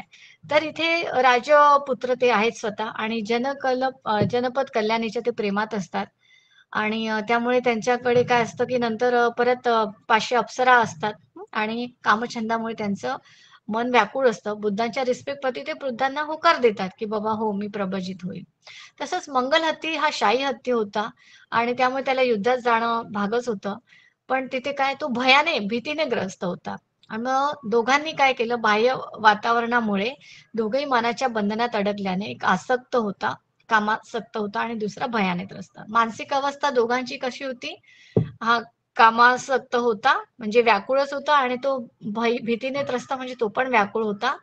आणि त्यामुळे त्यांचं मन दुर्बळ होतं. आणि यांचं ध्येय काय, अनंत पदप्राप्ती. दुसऱ्याचं काय की वाराणसी नगर प्रवेश करणं आणि विजय मिळवून देणं. आणि मग नंतर ते अंतर्मुख होऊन त्यांना तसं हे म्हणतात. आणि त्यांचे जे गुरु आहेत, त्यांचे नंदाचे गुरु की तथागत बुद्ध, ते स्वतः त्यांचं उपाय कौशल्य वापरतात आणि त्याला अंतर्मुख करतात. आणि आणि तो पण वीर्याने आपण बघतो की विपश्यना करून त्याच्यावर मात करतो, विजय प्राप्त होतो, अनंतपद मिळवतो. आणि मंगल हत्तीला पण जेव्हा हा ऑलरेडी त्यांना निपुण केलेलं असतं की कसं युद्ध करायचं आहे, कसं एंट्री करायचं आहे. आणि त्यांना जे प्रेरणादायी प्रोत्साहन ते देतात त्याचे गुरु.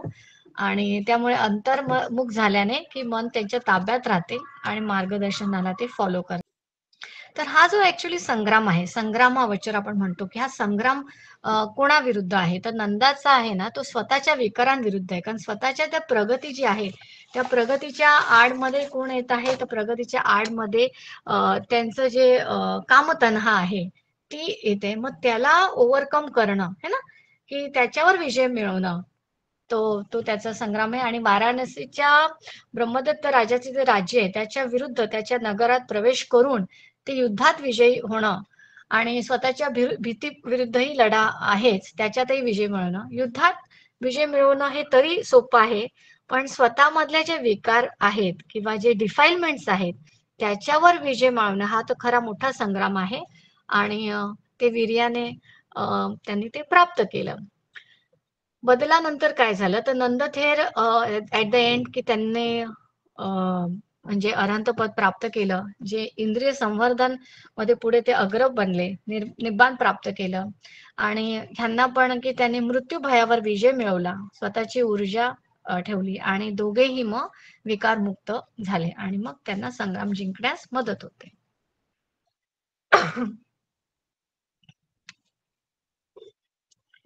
ओके.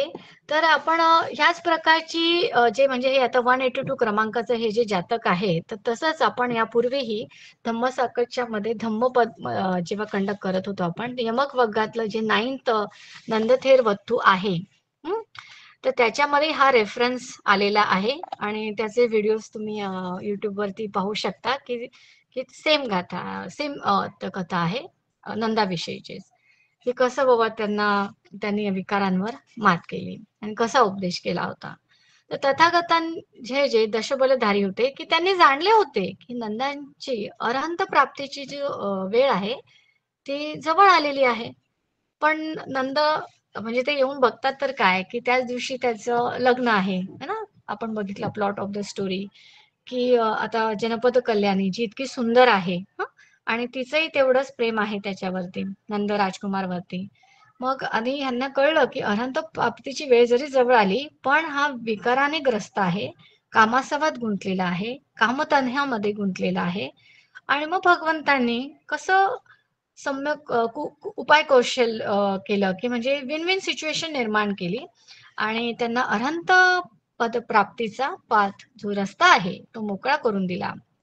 आणि अशा म्हणजे त्यांनी जाणलं की ह्या आपणही जाणतो की ह्या ज्या तृष्णा आहेत ह्या तृष्णा सुद्धा ह्या कशा ह्या मुळापासूनच उपटून गेल्या पाहिजे. तर धम्मपदामध्ये जे यमक पदामध्ये ज्या 13-14 नंबरच्या गाथा आहेत तर त्या आपण एक रेफरन्स म्हणून तो आपण पहिला धम्मपद घेतलेला आहे यमक वर्गातला 9 नंबरचा. ते सांगतं यथा अगार सुच्छन्ना मुठ्ठी न समती विच्छती एवं सुभावितं चित्तं रागो न समती विच्छती. म्हणजे जसे मजबूत व योग्यरित्या साकारलेलं छत असलेलं म्हणजे ज्या घरामध्ये छत आहे आणि ते कसं आहे स्ट्रॉंग छत आहे की ते कुठे गळत बिळत नाही, कुठे होल नाहीये, त्याला कुठे छिद्र नाहीयेत. सुछन्ना म्हणजे काय ते घर आहे आणि त्या घराला व्यवस्थित छत आहे. असं जे छत बसवलेल्या घरात किती बाहेर पाऊस पडला तरी तो पाऊस काय होतो आत येऊ शकत नाही. म्हणजे आतल्या लोकांचं कसं होतं संरक्षण होतं ना पावसापासून. त्याचप्रमाणे सुभावितं चित्तं रागो न समती विच्छती. मग त्याचप्रमाणे सजग साधनेने नियंत्रित केलेल्या मनाला म्हणजे हे जे काय अल्टिमेटली तथागतांची जी शिकवण आहे ती कशात येते की तुमचं चित्त कसं आहे मनावर येते. तर नियंत्रित केलेल्या मनात वासना प्रवेश करू शकत नाही. म्हणजे ते मन कसं होतं की शांत, सजग आणि साधनेने शुद्ध केलेले आहे. ते मन वासना आणि आसक्तीपासून मुक्त होतं. असा हा रेफरन्स आपल्याला धम्मपदामध्ये गाथामध्ये मिळतो. मग तसंच धम्मपदाबरोबर जे उदान आहे खुद्दक निकायमध्ये उदान आहे तिथेही नंदसुत्त आहे आणि तिथे तथागत उदान म्हणजे कसं स्पॉन्टेनियस उद्गार काढतात तथागत नंदाबद्दल. ते कोणते? यस्य नित्तिन्नो पंखो मुद्दितो कामकंटको मोहक्षयं अनुपत्तो मग सुख दुःखे न वेधती स भिक्कुती. मग ते आता सांगतात ते म्हणजे ते नंदाचं पूर्ण बघतात आणि त्याच्यातला चेंज बघतात की बाबा हा आता खरा भिक्खू झालेला आहे की नाही नुसतं चिवर पात्र हातात घेतलेला भिक्खू असतो. ते म्हणतात की ज्याने पंखो पंखो म्हणजे काय चिखल, नित्तिन्नो म्हणजे तो पार केला. कोणता चिखल? किलेस रूपी किंवा इंद्रिय सुखाच्या ज्या गोष्टी आहेत किंवा मिच्छादिठी रूपी जो चिखल आहे तो त्याने पार केला. आणि कामकंटको म्हणजे जो कंटक म्हणजे काटा. मग काटा कसला आहे? कामवासनेच्या काट्यांचा त्याने काय केलं आहे? मद्दितो आपण आताच पाहिलं की क्रश करून टाकलं, चुरडा करून टाकलेला आहे. मोहखयंग अनुपत्तो आणि अनुक्रमे त्याने काय केलं? मोहाचा नाश केला. तो सुख दुःखात आसक्त होत नाही. तोच खरा भिक्खू आहे. वरील उदाहरण भगवंतांनी हे नंदाला उद्देशून सांगितलंय की ते he could see that change की त्यांनी बाबा आता असं झालेलं आहे आणि जो इंद्रिय संवर्धन ज्याच्यात नाहीये आणि तर त्याने नंदाने इंद्रिय सुखाच्या ज्या गोष्टी आहेत किंवा कामवासनेचा हा चिखल पार केलेला आहे. आणि तसंच की आपण बघतो अभिधम्मामध्ये जे पुग्गल पंयती आहे त्याच्या संदर्भाने सांगायचं तर इंद्रिय अगुत्त द्वारो आणि इंद्रिय गुत्त द्वारो.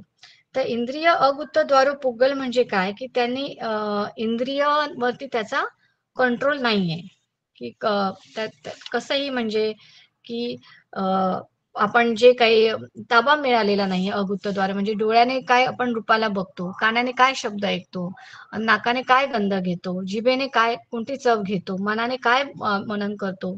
तर हे सगळं ह्यांच्या तो निमित्तांना ग्रहण करतो है ना, त्याला तो विक्टिम होतो आणि त्याला इंद्रियावरती संयमित नसतात त्याच्या कंट्रोलमध्ये नसतात आणि कारण तो मन इंद्रियाचे रक्षण करत नाही या प्रकारे इंद्रियांवर ताबा न मिळवल्याने तो इंद्रिय अगुत्तद्वार होतो.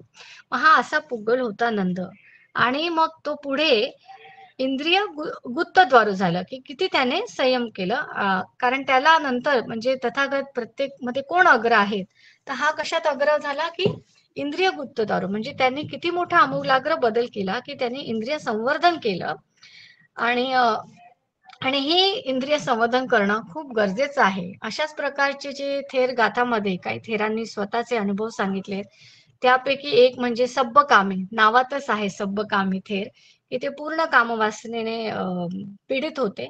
तर ते पण म्हणतात की स्वतःबाबत ते असं सांगतात शकनिपातोमध्ये की इंद्रिय सुखातील धोका जाणून मी सर्व कामभोगांपासून मुक्त झालो व सर्व क्लेशांचा मी अंत प्राप्त केला आहे. मग कारण काय आहे जे इंद्रिय सुख आहे ते त्याच्यात इंद्रिय संवर्धन आहे त्याला मी कंट्रोल केलं संवर्धन केलं आणि ह्याच प्रकारच्याही आपल्याला अजून एक रेफरन्स मिळतो की एतद्वग्ग मध्ये जे अंगुत्तर निकायमध्ये आहे की त्यांनी बुद्धांनी स्पेसिफिक थेरांची नावं घेऊन त्यांची क्वालिटीज सांगितल्या म्हणजे कशामध्ये कोण अग्र आहे. तर तिथे तो रेफरन्स आहे की नंद थेराला त्यांनी सांगितलंय की हा अग्र आहे इंद्रिय संवर्धनात अग्र असा हा थेर आहे. कारण त्याच्यात असून असा एक उल्लेख मिळतो की नंदथेराला समजत होतं की फिलिंग्स ज्या भावना आहेत किंवा धारणा आहेत किंवा वितक्क विचार आहेत ते केव्हा उत्पन्न होतात ते केव्हा परसिस्ट राहतात आणि ते केव्हा संपुष्टात येतात. म्हणजे तो इतका जागरूक माइंडफुल होता आणि किंवा अलर्ट होता याच्यावरून आपल्याला समजतं. तर अशा पद्धतीने त्याने ही खूप मोठी अचीवमेंट केली आहे.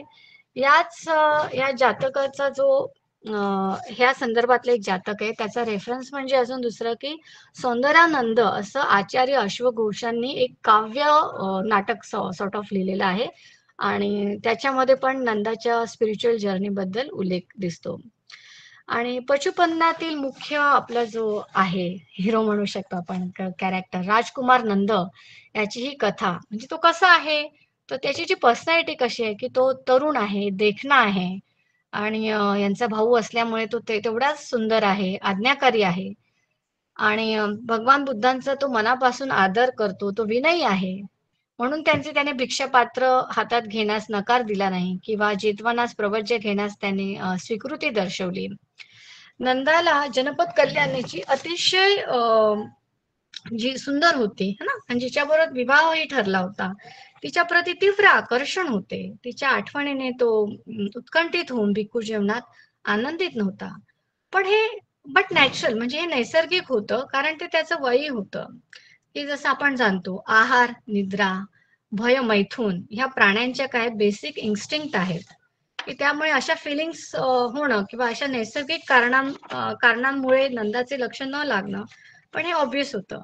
पण या प्रबुद्ध इच्छेमुळे तो मनाविरुद्ध भिक्खू बनून राहत होता कारण त्यांना तथागतांबद्दल एक तीव्र रिस्पेक्ट होता आदर होता. ओव्हरऑल की त्याला तिथे करमत नव्हतं. He was very unhappy. आणि दशफलधारी तथागतांनी जाणलं की नंद राजकुमारचा अनंत प्राप्तीचा काळ नजीक आला आहे, म्हणून त्यांनी विन विन सिच्युएशन निर्माण केली. ओके. नंदाला त्या विहाराच्या वातावरून काढण्याचा प्रयत्न केला की आताही आपण बघतो मॅनेजमेंटच्या स्ट्रॅटेजीमध्ये की सेन्सिटिव्हिटी ट्रेनिंग हा एक प्रकार असतो की जे मोठे मोठे सीईओज आहेत, जनरल मॅनेजर्स, डायरेक्टर्स आहेत, की ह्यांना ठराविक ट्रेनिंग काही असेल, स्लम पॉलिसी असेल, मेट्रो पॉलिसी असेल, व्हॉट एव्हर, की त्या वातावरणात त्याच राहून की काही असं नवीन सुपीक काही सुचत नाही नसतं, तर मग त्या लोकांना बाहेर गावी पाठवलं जातं वातावरणासाठी, किंवा तिथे जाऊन म्हणजे त्यांच्या विचाराला चालना मिळेल, है ना. तर बरेचदा आपण एखादा काही डाटा पण चेक करत असतो, मग आपण क्रॉस व्हेरिफिकेशन करायला दुसऱ्यांना देतो, कारण आपलं माइंड एकाच दिशेने चालत असतं, है ना. तसं बरेचदा डॉक्टरही एखादा जो मानसिक पेशंट आहे त्यांना सांगतात की बाबा तुम्हाला वातावरण बदलण्यासाठी, हवामान बदलण्यासाठी गरज आहे. तसेच Buddha was great scientist and he was mind psychologist. त्यांनी नैतिकतेवर भर दिला होता. समोरच्या माणसाची काय मानसिकता आहे, त्याची रूट डिफाईनमेंट म्हणजे काय, ते लोभात आहे, दोषात आहे का, मोहात आहे, आणि त्याचं काय बॅकग्राऊंड आहे, सोशो बॅकग्राऊंड, कल्चरल काय आहे, ते बघून आणि प्लस गती बघून तर ते सम्यक असं विन विन उपाय कौशल्य करायचे. तर जेतवनातील नंदाला या सातत्याने जनपद कल्याणीचे स्मरण होईल. मग बुद्धांनी काय केलं की बाबा ह्यांना ह्या वातावरणातून आपण काढूया, की जेणेकरून जनपद कल्याणी ती तिथे नाहीये पण त्याच्या माइंड मध्ये आहे, आणि सगळा हा चित्ताचा खेळ आहे, की ती त्याच्या मनातून त्यांना काढायची होती. मग त्यांनी काय केलं त्याच्यासाठी, की त्वरित आता हिमवंत किंवा तावतीस लोकात कसं जायचं. तर तथागताने जनरली इद्दींच्या वापरावरती प्रतिबंध केलाय, की त्यांनी नकार दर्शवलाय, त्यांनी त्यांना एनकरेज केलं नाही. पण नंदाला अरहंत प्राप्तीकडे न्यायचं होतं, की means his intention was very pure, आणि ते महाकारुणिक होते, की म्हणून जरी त्यांना पसंत नव्हतं असं इद्दींचा वापर करणं, तर हा इथे आपल्याला एक रेफरन्स मिळतो की चांगल्या कारणासाठी त्यांनी इद्दीचा वापर नेला, की जेणेकरून ते त्यांना तावतीस लोकात नेऊ शकतील. आता तिथेही त्यांनी मुद्दाम ते असं विद्रूप है ना, पण ती फिमेलच आहे, एक माकडीनच आहे, पण ती कशी आहे की ती विद्रूप आहे, ती तिला दाखवली आणि सांगितलं नीट बघिला. आणि त्याच्या म्हणजे ती कशी जनपद कल्याणीपेक्षा ती कोणापेक्षा विद्रूपच आहे. आणि मग स्वर्गलोकात त्यांनी सत्यदेवराजाच्या तिथे 500 अप्सरा दाखवल्या. त्या इतक्या नाजूक, सुंदर, अतिशय सुंदर, नेक्स्ट लेवल एकदम. त्या तुलनात्मक पद्धतीने त्यांनी त्यांचं माइंड अनालिसिस करून सांगितलं, दाखवून दिलं, की बाबा आता ह्याच्यात कोण आहे, कोणती आवडली, ही आवडली जनपद कल्याणी का ह्या आवडल्या. देन ही गॉट कन्फ्युज, नाही नाही नाही ह्याच जास्त सुंदर आहे. ती कशी आहे, ती तर त्या यांच्या पुढे त्या माकडिणी सारखी आहे जी विद्रूप आहे. म्हणजे किती इन्फॅच्युएशन होतं त्याच्यामध्ये. आणि मग वरून मग त्यांना आता काय तुला हव्यात का आता, हो, मग जसं आपण लहान मुलांना किंवा मुलांना सांगतो बाबा तुला 12वीत चांगले मार्क आणले की तुम्हाला मी मोबाईल देऊ, किंवा फॉरेन टूरला घेऊन जाऊ, की एक काहीतरी आपण त्यांना एक आमिष असं हे दाखवतो. मग तसं त्यांनी लहान मुलाप्रमाणे म्हणजे त्यांना हे सांगितलं की बाबा काय करायला तयार आहेस, तर मी काही करायला तयार आहे. मग ते म्हणतात की तू श्रमण धर्म जर पाळशील तर मी मात्र देईल आणि मी गॅरंटर राहतो. मग ते म्हणतात, अरे तथागतांचा शब्द, how could be he wrong, you know, की ते म्हणाले तर ते करतीलच. आणि मग तो एकदम त्या उत्साहाने तिकडे जातो. आणि हे त्वरितपणे ते जेतवनात येतात. तर जेतवनामध्ये आल्यानंतर हे काय करतात विन विन सिच्युएशन साठी, की त्यांच्यामध्ये ते हिरी ओतप्प निर्माण करायचंच होतं, you know, it was all plan. पण आता दुसरं कोणी त्यांनी सांगितलं असतं त्यांच्या फ्रेंडने, की काय रे बाबा तू त्या 500 अप्सरांसाठी श्रमण धर्म इतका मोठा धम्म आहे आणि दशबलधारी यांना तू जामीन ठेवतोय, शोभतं का तुला, तर त्यांना एवढं वाटलं नसतं. पण ते सारीपुत्त थेरांनी त्यांना प्रकर्षाने जाणून दिलं, त्यामुळे त्यांना मध्ये हिरी ओतप्प निर्माण झालं. हिरी परत पुगल पन्नतीमध्ये दुःखनिपातोमध्ये आहे. हिरी अहिरी ओतप्प अनोतप्प. हिरी म्हणजे काय, मनाची लाज. एखादा आपण अकुशल कर्म करत नाही जेव्हा मनाची लाज वाटते. आणि ओतप्प म्हणजे काय, ह्याचे परिणाम किती वाईट होतील, मग त्या परिणामांना घाबरून, किंवा म्हणतो ना जनाची लाज, की लोक काय म्हणतील, त्यांना घाबरून आपण त्या गोष्टी करत नाही. तर हे त्यांच्यामध्ये निर्माण झाल्या या भावना, आणि बाकीचे सगळे बोलले. तर त्यामुळे त्यांनी काय केलं, की तो अरण्यात गेला. बाबा इथे साधना करण्यामध्ये काहीही अर्थ नाहीये, कारण ते खूप खूप लज्जित झाले, कॉन्शियस झाले.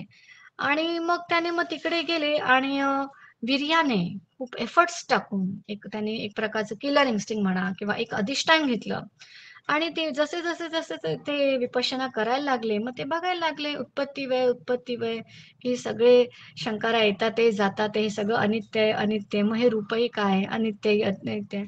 असं करता करता करता म्हणजे त्यांना जे कान उघडणी केली सारीपुत्तांनी, त्यांनी नकारात्मकतेने घेतली नाही ना. त्याचे दोन ऍस्पेक्ट होऊ शकतात, कोणी निगेटिव्ह पण होऊ शकतं कोणी, बट ही टूक it positively. He was optimistic. आणि मग त्यांनी ते अनंत पद प्राप्त केलं, असं खय केले. स्वतःची परिस्थिती बदलली, त्याने प्रगती करून घेतली धम्मामध्ये. मग म्हणजेच काय, अशा प्रकारे परिस्थिती कितीही बिकट असली तर आपण आशावादी राहिलं पाहिजे आणि म्हणजे सामोरं जायला पाहिजे त्या प्रसंगाला. तर हा असा आपला काय म्हणतात की आपण नंद राजकुमार. तर आता हे इट इज ऑल, म्हणजे हे जे आहे हे काय आहे, हे कामछंदाभोवतीच जातक आहे. तर कामछंदाबाबत सांगायचं म्हणजे की इंद्रिय सुखाची जी आसक्ती किंवा आकर्षण, इच्छा, जे 5 आपण बघितलं की, आणि हे एक महत्वाचं निवरण आहे, पहिलंच निवरण आहे की जे धम्माच्या मार्गावर, निब्बाणाच्या मार्गावर जाण्यासाठी प्रतिबंध करते. जे मनाला स्वच्छता, स्थिरता, निर्मलता आणि प्रज्ञा प्राप्त होण्यापासून परावृत्त करते. आणि हा कामछंद जेव्हा उद्भवतो तेव्हा मन काय करतं की डोळ्याने कोणतं दृश्य पाहिलं, कानावर कुठला ध्वनी पडला, किंवा नाकाने कुठला गंध घेतला, जिभेने कुठली चव घेतली, कायाने कुठला स्पर्श त्यांना आवडतो, कुठल्या वेदना निर्माण होत्या, ह्यासारख्या इंद्रिय विषयांमध्ये मन गुंतते. त्यांच्याशी निगडीत जे विचार असतात त्याच्यामध्ये रमते. मग आपण एकतर पास्ट टेन्स मध्ये जातो किंवा फ्युचर टेन्स मध्ये जातो. भविष्य काळात नाही, आता असं होईल, मग तसं होईल, है ना. वर्तमान काळात किंवा सतीमध्ये व्यक्ती राहत नाही, तो डे ड्रीमिंग करायला लागतो. फिजिकली तिथे असतो पण थॉटफुल, म्हणजे कसं की नंद तिथे होते जितवनात. ओके, चिवरही घेतलेलं, पात्रही घेतलेलं, पण त्यांच्या माइंडमध्ये काय होतं, जनपद कल्याणी, नंतर अप्सरा. म्हणजे काय होतं की तुमचं माइंडमध्ये तेच तेच तेच विचार चाललेले असतात आणि त्याच्यामध्ये मन आकर्षित होते, अकुशलित होते, गढूळ होते आणि हे सगळे विकार मनावर हावी होतात आणि मन चंचलच असते. त्यामुळे त्याची मनाची काय एकाग्रता होत नाही. मन कसं होतं की मन विचलित होतं. अंतःकरणात अस्थिरता, अस्वस्थता, असमाधान वाढते. म्हणून कामछंद हे मनाचे मलिनीकरण करणारे किंवा प्रज्ञेला दुर्बळ करणारे आवरण आहे. बुद्धांनी कामछंदाला काममिच्छाचाराचा पाया म्हटले आहे. कारण जेव्हा मन इंद्रिय सुखामध्ये जास्तीचं गुंततं, तेव्हा संयमशील संवर्धन होत नाही. आणि मग अशा वेळेला काय होतं की आपण कधी जरी प्रयत्न केले, वरवरून काढलं, पण तरी जर त्याचे रूट्स जे डीप असतात, मग ते परत परत परत परत वर येतात. मग त्याच्यामध्ये आपण बघतो की धम्मपदामध्ये तन्हा वर्ग आहे, जो या तृष्णेबद्दल सांगतो की तन्हा हे दुःखाचं कारण आहे, असं 4 आर्य सत्यामध्येही सांगितलेलं आहे. तर धम्मपद, तन्हा वर्गातलं जे धम्मपद आहे 338चं, ते सांगतं की यथ अपि मूले अनुपद्धत्वे दळे छिन्नो अपि रुखो पुनरेव रुहती. म्हणजे जरी त्या वृक्षाची जरी झाड तोडलं, पण त्याची जी मुळं जर शिल्लक असतील, है ना, छिन्नो अपि रुखो, त्या झाडाला जरी तुम्ही कापलं, पण यथा अपि मुले, जर त्याची जी रूट्स आहेत ते जर शिल्लक राहिली, तर ते काय होतं, तो पुन्हा पुन्हा पुनरेव रुहती, ते पुन्हा पुन्हा फुटतं, पुन्हा पुन्हा अंकुर येतो, पुन्हा नवीन झाड येतं. एव अंपी, अशाच प्रकारे तन्हा अनुसये, म्हणजे ती शेष तन्हा आहे. आपण म्हणतो हा नाही, आता सगळ्या माझ्या आसक्ती गेल्या, पण ते कुठेतरी डीपली रुटेड असतातच, है ना. अनुहते निबद्धती दुःखमिदं पुनः पुनः. जर ती तृष्णा तशीच मनात खोलवर जिवंत राहिली, तर दुःख पुन्हा पुन्हा उद्भवते. दुःख उद्भवते म्हणजे काय, हे जे भवचक्र आहे ते पुन्हा पुन्हा उद्भवतं. मग ह्या तन्हापासून आपण जास्तीत जास्त कसं दूर राहायला पाहिजे. तर आताचं जे आपण बघतो याच्यामध्ये, इथे कोणाला टीव्हीचंच वेड आहे, है ना, तर कोणाला सिनेमाचं वेड आहे, तर कोणाला नवीन नवीन ब्रँड कपडे घालायचे वेड आहे. मुलं जेव्हा त्या शाळेतून कॉलेजमध्ये येतात की मग जसे त्यांना पर फुटतात की आता नाही, आता आम्ही काहीतरी नवीन काहीतरी करणार, की आम्ही मोठ्या मोठ्या ठिकाणी काहीतरी आलेलो आहोत. ओके, मग जेव्हा आमच्या कॉलेजमध्ये जेव्हा हे होतात की ओरिएंटेशन प्रोग्राम्स होतात, तेव्हा मी आवर्जून सांगते पालकांना आणि मुलांना की बाबा तुमचं ध्येय काय आहे, की आता तुम्ही मेहनत करून तुम्हाला जे तुमचा गोल आहे आयुष्यामध्ये त्याच्यामध्ये तुम्ही रत राहायला पाहिजे अभ्यासामध्ये. आणि मी सांगते की ज्यांना जास्त कॉस्टली काही वस्तू असतील किंवा ब्रँडेड मोबाईल, कारण तुम्हाला मोबाईल कशाला काही माहिती बघायला किंवा निरोप द्यायला हवा असतो. मग एकदम पॅरेंटच्या मागे लागू नका, महागाचे मोबाईल देऊ नका. आणि पालकांनाही सांगते की तुम्ही असे काही आयफोन वगैरे जे आता प्रो 17, 18 आता नवीन नवीन जे आहे 14 ते असे काही नवीन नवीन मागू नका. कारण आता हे मोबाईलचं जे ऍडिक्शन आहे किंवा सोशल मीडियाचं हे ऍडिक्शन सध्या आहे मोठं सध्याची समस्या आहे. बुद्धांच्या समयी जसं 2600 वर्षांपूर्वी कामछंद जेवढा स्ट्रॉंग होता ना किंवा कामतना तेवढीच आता पण आहे. कारण these roots are inherited from our parents जे आपल्याला बर्थ देतात तिथूनच आहे. What is the personality of human being, आपली जी व्यक्तिमत्व हे आपलं अनुवांशिकता आणि बाह्य जो परिसर कसा आहे त्याच्यावरती पूर्ण सगळं अवलंबून आहे. म्हणजे आपल्याला ते मॅटर करतं की कसं कसं काय हे झालेलं आहे. पण आता आपण बघतो की पूर्ण जग जे आहे हे सेन्शुअल आणि सेक्शुअल प्लेजरच्या रंगीत भूलभुलैयामध्ये रंगून गेलेलं आहे. इंद्रियांवरती संयम असणं, ताबा असणे खूप आवश्यक आहे. आणि म्हणून प्रत्येक मुलांनाही पण आपण बघतो की कामछंद लहानपणापासूनच आम्हाला किती पण असले तरी हे असेच शूज पाहिजे. अगदी छोटे छोटे मुलं मुली पण किंवा अभ्यास करताना मध्येच त्यांना वाटतं की काहीतरी मला भूक लागली आहे, मला आता सिनेमाच बघायचा आहे, मला जोरजोरात गाणेच ऐकायची आहे. तर मग ते ध्येयाला जर पूर्णत्वाकडे न्यायचं असेल तर इंद्रिय संवर्धन आवश्यक आहे.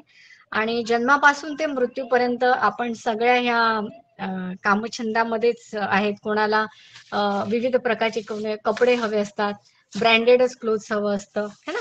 आणि इन्फॅच्युएशनला पण आपण ते प्रेम समजून घेतात आणि जिकडे पहावे. आणि त्याच्याच जसं मगाशी आपण पाहिलं मोबाईलचं पण की मोबाईल रात्री इतके रील्स किंवा बघतात, पण मोबाईल मध्ये तो एक ब्ल्यू लाईट असतो, तो इतका डेंजर असतो की त्याने डोळ्यांवरती परिणाम होतो, झोप राहत नाही, त्याचे व्हायब्रेशन त्याचे रेडिएशन वाईट असतं. बऱ्याच अशा केसेस बघतो की त्या इयरबड्समुळे कानाचे पडदेही फाटले जातात. तर त्यामुळे या सगळ्यांचे खूप गंभीरपणे विचार केला पाहिजे की कोणाच्या आहारी किती जायचं. तर इंद्रिय संवर्धन करणे खूप गरजेचं आहे. कारण आजकाल ते बघतात की माझे FB वर किती लाईक्स आलेत, किती कमेंट्स आले आहेत किंवा Instagramवर किती फॉलोअर आलेला आहे. काही जो तरुण वर्ग आहे ड्रग्सच्या आहारी गेलेला आहे, दारूच्या आहारी गेलेला आहे आणि मग त्यामुळे तो कसा गेलाय अधोगतीला लागलेला आहे.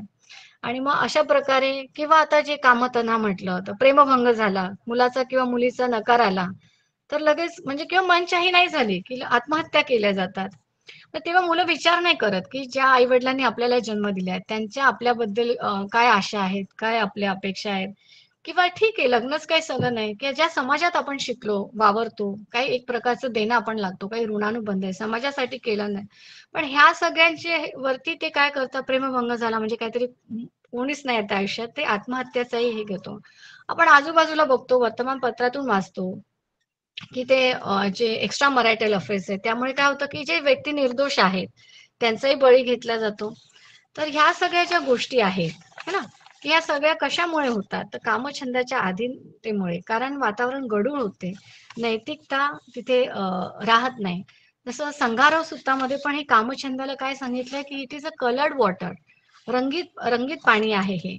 लाखचं किंवा हळदीचं निळाचं असे सगळं मिक्स केलं तर त्या रंगीत पाण्यामध्ये ज्याचे डोळे खूप चांगले आहेत त्याला सुद्धा तो तळ दिसत नाही, स्वतःची इमेज दिसत नाही आणि सगळं एक भूलभुलैया आणि हे प्रकारचं आवरण आहे.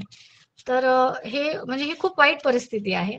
आजचं जे आपण जातक कथाकथा पाहिली ती खूप सुंदर, वास्तववादी, सार्वभौमिक आहे, प्रेरणादायी आहे. पण प्रत्येक मनुष्य कुठल्या ना कुठल्या चित्ताच्या विकारांमध्ये जसं लोभ दोष मोहमध्ये गुंतलेला असतो. असा कोणताच माणूस नाही की तो प्रिय किंवा अप्रिय आलंबनामध्ये गुंतलेला राहत नाही. मग त्यामुळे आपण ह्या आत्मकथेतून हा बोध घेऊ शकतो की ज्या आलंबनामध्ये आपण गुंतत आहोत त्यापेक्षा कितीतरी श्रेष्ठ गोष्टी या जगात आहेत. पण जेव्हा आपण त्याच्यातून बाहेर पडू ना तेव्हाच आपल्याला कळेल, ती दृष्टी कळेल. नाहीतर कठीणच आहे, कारण त्याच्यातच आपण नाहीतर गुरफटत जाणार. आपण काय करतो की आसक्ती वाढवणाऱ्या किंवा जे आपल्या कम्फर्ट झोन मधल्या ज्या गोष्टी आहेत त्याच्यातच सतत आसक्त गुरफट होत जातो. कोणाला रूपाची आसक्ती आहे ना, बरेच आपण बघतो अभिनेत्री आहेत की त्या ही सर्जरी ती सर्जरी प्रोटॉक्स मग त्याच्याच मागे लागतात. कोणाला विविध गाड्यांचं कलेक्शन, संपत्तीची आसक्ती, कोणाला खाण्याची आसक्ती असते, हे खाऊ का ते खाऊ, आहाराबद्दलही. आणि जसं आपण बघितलं की सध्या तर मोबाईलचं खूपच मोठं टेन्शन आहे. मग आता सगळ्यांनी आपण ह्यांनी काय केलं की तथागतांनी की उपाय कौशल्याने अतिविद्रूप आणि अतिसुंदर अशी दोन्ही रूप दाखवून रूपाविषयीची आसक्ती नष्ट करण्याचा एक आगळावेगळा प्रयोग केला, की आगळावेगळा उपाय कौशल्य केलं आणि ते नंदाप्रमाणे आपल्यालाही प्रेरणाकारी आहे. किंवा जसं मंगल हत्तीला की त्याचे स्ट्रेंथ असूनही ते जागृत करण्याचं काम, त्याला प्रेरणा देण्याचं काम, एन्करेजमेंट करण्याचं काम बोधिसत्वांनी केलं. मग त्यामुळे ह्या मार्गदर्शनाचा, ह्या गाईडचा, ह्या कल्याण मित्राची नितांत गरज सगळ्यांनाच असते. तेव्हा आपण सगळ्यांनी इंद्रिय संवर्धन केलं पाहिजे आणि संमादिट्ठी ठेवली पाहिजे, की आपल्यासाठी चांगलं काय आहे, वाईट काय आहे, योग्य काय आहे, अयोग्य काय आहे आणि त्यातून आपलं भलं होणार आहे का, इतरांचं भलं होणार आहे का, दोघांचं भलं होणार आहे का, हा विचार केला पाहिजे. तर सगळ्यांनी जे आपले स्वतःचे डिफाईलमेंट्स आहेत, ते आपले काय पोटेन्शियल आहेत, स्ट्रेंथ किती आहेत, वीक पॉइंट काय आहेत, तर हे सगळे ओळखले पाहिजे. आणि काय असं जसं त्यांना हिरी ओतप्प निर्माण झालं सारीपत्यामुळे, मग ते आपण आपले जाणले पाहिजे की आपल्याला कोणत्या बाबतीत हिरी ओतप्प असं वाटेल की आपण जगाला फेस करू शकणार नाही, इतकं काय आपण कुकर्म करणार है ना. तर हे स्ट्रेंथ जे आहे, हे पोटेन्शियल आहे, त्याचा कल्याण मित्राचाही आपण उपयोग करून घेतला पाहिजे. त्याची तर खूप आवश्यकता आहे. तर मग आता आपण ठरवायचं की इंद्रिय सुखात गुंतून अधोगतीला जायचे आहे का इंद्रिय सुखाचं संवर्धन करून विकारांवर विजय मिळवायचा आहे, की जसा विजय नंद राजकुमाराने आणि मंगल हत्तीने मिळवला. थँक्यू. डीप ग्रॅटिट्यूड टू धम्मसाकतच्या टीम आणि माझे गुरु लवाने सर, त्यांची मी गायडन्स घेते. मिसाळकर सर यांचे मी नेहमी गायडन्स होते आणि आजची अट्टकथा सांगून जे मी पुण्य अर्जित केलं असेल ते मी सगळ्यांमध्ये समप्रमाणात करते. आणि पीपीटी आणि पिक्चर्स म्हणजे मला जेव्हा मिळाले ना पीपीटी मेलवरती, तर मी कितीतरी वेळ बघतच होती, इतके सुंदर फोटोग्राफ्स. तर ज्योतिताई आणि नैना मॅडम यांना खूप खूप धन्यवाद. लॉट्स ऑफ नेता. Deep gratitude to everyone. धन्यवाद मॅडम. खूपच सुंदररित्या तुम्ही जातक अट्टकथावर प्रकाश टाकलेला आहे. खूप सुंदर आणि सहज समजेल अशा भाषेत पद्धतीने या जातक समजून सांगितले आहे. खूप खूप साधुवाद मॅडम. आजच्या व्याख्यानाला अनुसरून जर कोणाचे काही प्रश्न असतील तर ते जरूर विचारावे. आता हा मंच प्रश्न उत्तरासाठी खुला करण्यात आलेला आहे. तर ज्यांना कोणाला काही या जातकावर प्रश्न विचारायचे असतील त्यांनी मॅडमला प्रश्न विचारावे. नमो बुद्ध मॅडम. विचारा सर.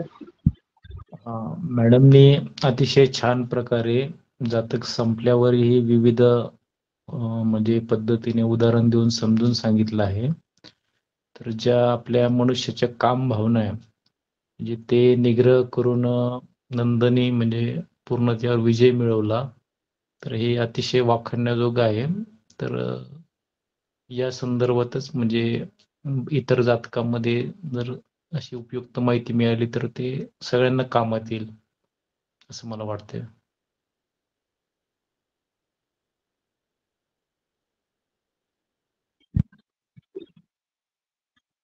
खूप छान पद्धतीने सरांनी पण छान प्रश्न विचारला आणि मॅडमनी जे ज्या पद्धतीने आपल्याला सांगितलेलं आहे त्या पद्धतीने उदाहरण देऊन मॅडमनी आणखी बऱ्याच चांगल्या रीतीने आपल्याला समजून सांगितलेलं आहे की आपण आपल्या इंद्रियावर कसा संयम ठेवला पाहिजे. अशा पद्धतीने जर इंद्रियावर संयम ठेवला तर आपण खरंच कोणती गोष्ट साध्य करू शकतो. खूपच छान पद्धतीने. आणखी कोणाला प्रश्न असतील तर आणखी विचारू शकतात. डॉक्टर प्रज्ञा मॅडम लबाणे बोलतोय. खूप छान प्रेझेंटेशन केलं. माझा प्रश्न नाही आहे, फक्त मला कॉमेंट्स करायचे आहेत. छान प्रेझेंट केलेलं आहे. बुद्धांचं जे दसबल आहे ते उपाय कौशल्य, त्या परिस्थितीमध्ये त्यांना कसं धम्मामध्ये आणायचं असलेल्या परिस्थितीत हे बुद्धांना हे करायचं, ते इम्प्लिमेंट करायचं. ते कपिलवस्तूला पहिल्यांदा बुद्ध गेले होते ना या घटनेमध्ये, आफ्टर एनलायटन. हा, असं रेफरन्स आहे की ते फर्स्ट टाइम गेले होते तिथे. ओके, त्यावेळेस पुन्हा नेटवर्क केलेलं आहे, नेटवर्कचा प्रॉब्लेम आहे बहुतेक. हा, मध्ये आता आवाजच येत नव्हता तुम्ही. हा, ओके. तर मला सांगा, त्यावेळेस आपल्या कपिलवस्तूमध्ये काय म्हणजे असं काही त्यांच्या स्वागतासाठी काही तयारी केली गेली होती का? जसं की खूप सारी रोषणाई किंवा उत्सव साजरा केला होता का त्याने, किंवा मला त्या अनुषंगाने प्रश्न विचारायचा आहे. हा, ते जे मी सांगितलं यमक वग्गातील नंदथेर वथू आहे, त्याच्यामध्ये ते फर्स्ट डे ला काय, सेकंड डे ला काय, असे डिटेल रेफरन्सेस आपल्याला त्याच्यातून मिळतील, यमक वग्गातील नंदथेर वथू मध्ये. करेक्ट. नाही, माझा प्रश्न आहे की हा. त्यावेळेस बुद्धाच्या स्वागतासाठी दिवे पेटवले गेले होते का, तो माझा प्रश्न आहे. मी ह्यांचंच वाचलं की ह्यांच्या परित्राणाची म्हणजे लग्नाची सुरुवात असेल, पण एक्झॅक्टली, probably- एक्झॅक्टली. मी तुमच्या मताशी सहमत आहे, कारण अशा पद्धतीचं कुठलाही स्वागत समारोह बुद्ध येत आहेत आणि खूप सारा असा रोषणाई केलेली आहे की ज्याला दिवाळी म्हटलं जातं, किंवा त्या प्रकारचा असा कुठलाही उत्सव साजरा केला गेला नव्हता, असं माझ्या निदर्शनास आलं आहे. त्यावर आपलं काय मत आहे? हो, कारण ह्यांच्या विवाहाचीच तयारी, म्हणजे सो फार I have read this Exactly. Only, की त्यांची विवाहाची तयारी सुरू होती आणि त्याच दिवशी म्हणजे ह्या घटना झाली. कारण ते जाणत होते की कोणत्याही सुखापेक्षा निब्बान सुख हे कधीही परमश्रेष्ठ, म्हणून म्हणतो ना निब्बानम परमं सुखम, की मग म्हणजे कधी कधी असंही वाटलं की मला की बाबा ते काय ऍट प्युबर्टी स्टेजेस सर्टन तुमचे हार्मोन्स ठेवतात आणि it's a need of your body, but then I thought it this way की पूर्ण भवचक्रातून तुमचं इमॅन्सिपेशन होणार आहे ना, मुक्तता होणार आहे. So ते जे आहे, म्हणून हे असदिस वग्गो मध्ये आहे. असदिस वग्गो, असदिस अर्थच आहे इनकम्पॅरेबल, की त्याची तुलना होऊ शकत नाही. तर कारण त्यांना हे खूप मोठे अचिव्हमेंट आहे, म्हणून जरी त्यांना इद्दीला वापरण्यावरही पण त्यांचा प्रतिबंध होता, पण त्यांनी ह्या कारणासाठी इद्दी सुद्धा वापरल्यात. Otherwise he never use to be after use of any kind of supernatural powers. तर इथे जी रोषणाई वगैरे होती ते लग्नासाठी होती, आणि त्यांना विन विन सिच्युएशन मध्ये की कसं ह्याची मानसिकता काय आणि ह्याला कसं बाहेर आणू, असेच एक एक एक एक त्याने प्रसंग निर्माण करत गेले, आणि मग त्यांनी ते अचीव केलंच. विन विन सिच्युएशन अनंत पद प्राप्त करून दिले त्यांना. साधू, thank you. Thank you sir. Thank you ma'am. मॅडमने खूप छान केलं प्रेझेंटेशन, त्यांचं पण अभिनंदन. आणि मला इथे म्हणजे एक गोष्ट सांगायची वाटते की मॅडमने म्हटलं की विजयी व्हायचंय का हे आपण ठरवायचंय. तर मी असं म्हणेल की जितके उपासक उपासिका आज इथे उपस्थित आहेत त्यांनी ते एंटरटेनमेंट सोडून, म्हणजे हा पण एक संग्रामच आहे आणि त्याच्यात ते नक्कीच विजय झालेत की ते आज धम्मसाकच्या पाहत आहेत, असं मला इथे मुद्दाम सांगावंसं वाटतं. सर्वांना अभिनंदन. साधू साधू साधू. धन्यवाद ज्योती मॅडम, आपण खूप चांगले कॉम्प्लिमेंट दिले आहेत आणि सरांनी सुद्धा छान पद्धतीने मॅडमच्या मार्गदर्शनाला सहमती दिली आणि चांगला त्यांना कॉम्प्लिमेंट दिलेले आहे. आणखी कोणाला काही विचारायचं आहे का?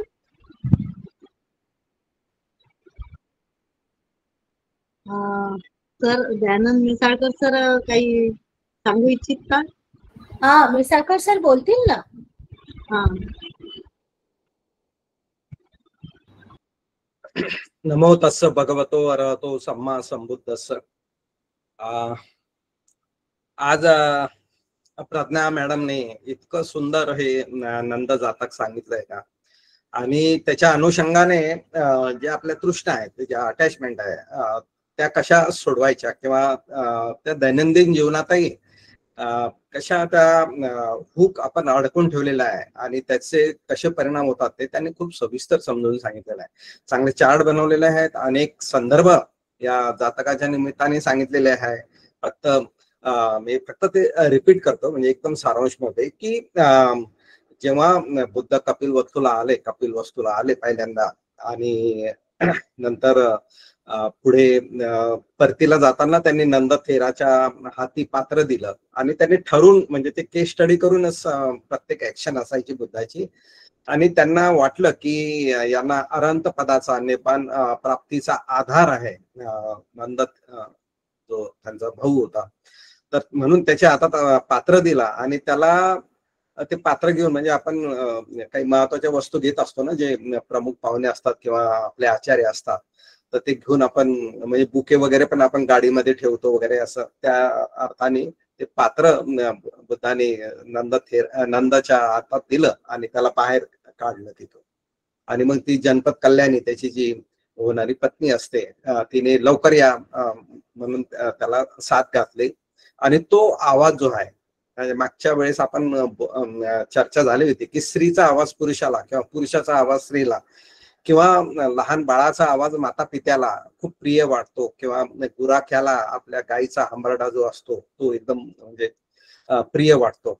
तसंच हा प्रकार आहे की त्या आवाजाने, त्या साथ घातल्याने त्या कल्याणी जनपद कल्याणीने याचा हे झाला तो जीव म्हणजे तो रुतला त्यात, आपण त्याचा तो आवाज त्याच्या हृदयात रुतला. आणि नंतर जेव्हा बुद्धाने त्याला पूर्ण बाहेरच काढलं आणि प्रवज्जित केलं, म्हणजे तो इच्छुक नव्हता प्रवज्जित व्हायला, पण बुद्धाला माहिती की पुढे काय होणार आहे. आणि हा एक महत्वाचा विषय म्हणजे प्रज्ञा मॅडमने मांडलेला आहे की हा जो अडथळा होता, बुद्धांना माहिती आहे की नंदाला काय अडथळा येणार आहे आणि त्या अडथळ्यावर मात कशी करायची.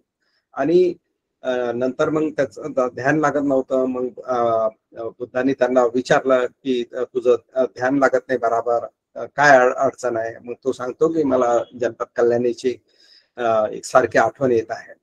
आता ती एकदम सुंदर मुलगी आहे जिचं म्हणजे आता याच्यासोबत लग्न व्हायचं आहे, राजकुमारी समजून घ्यावी.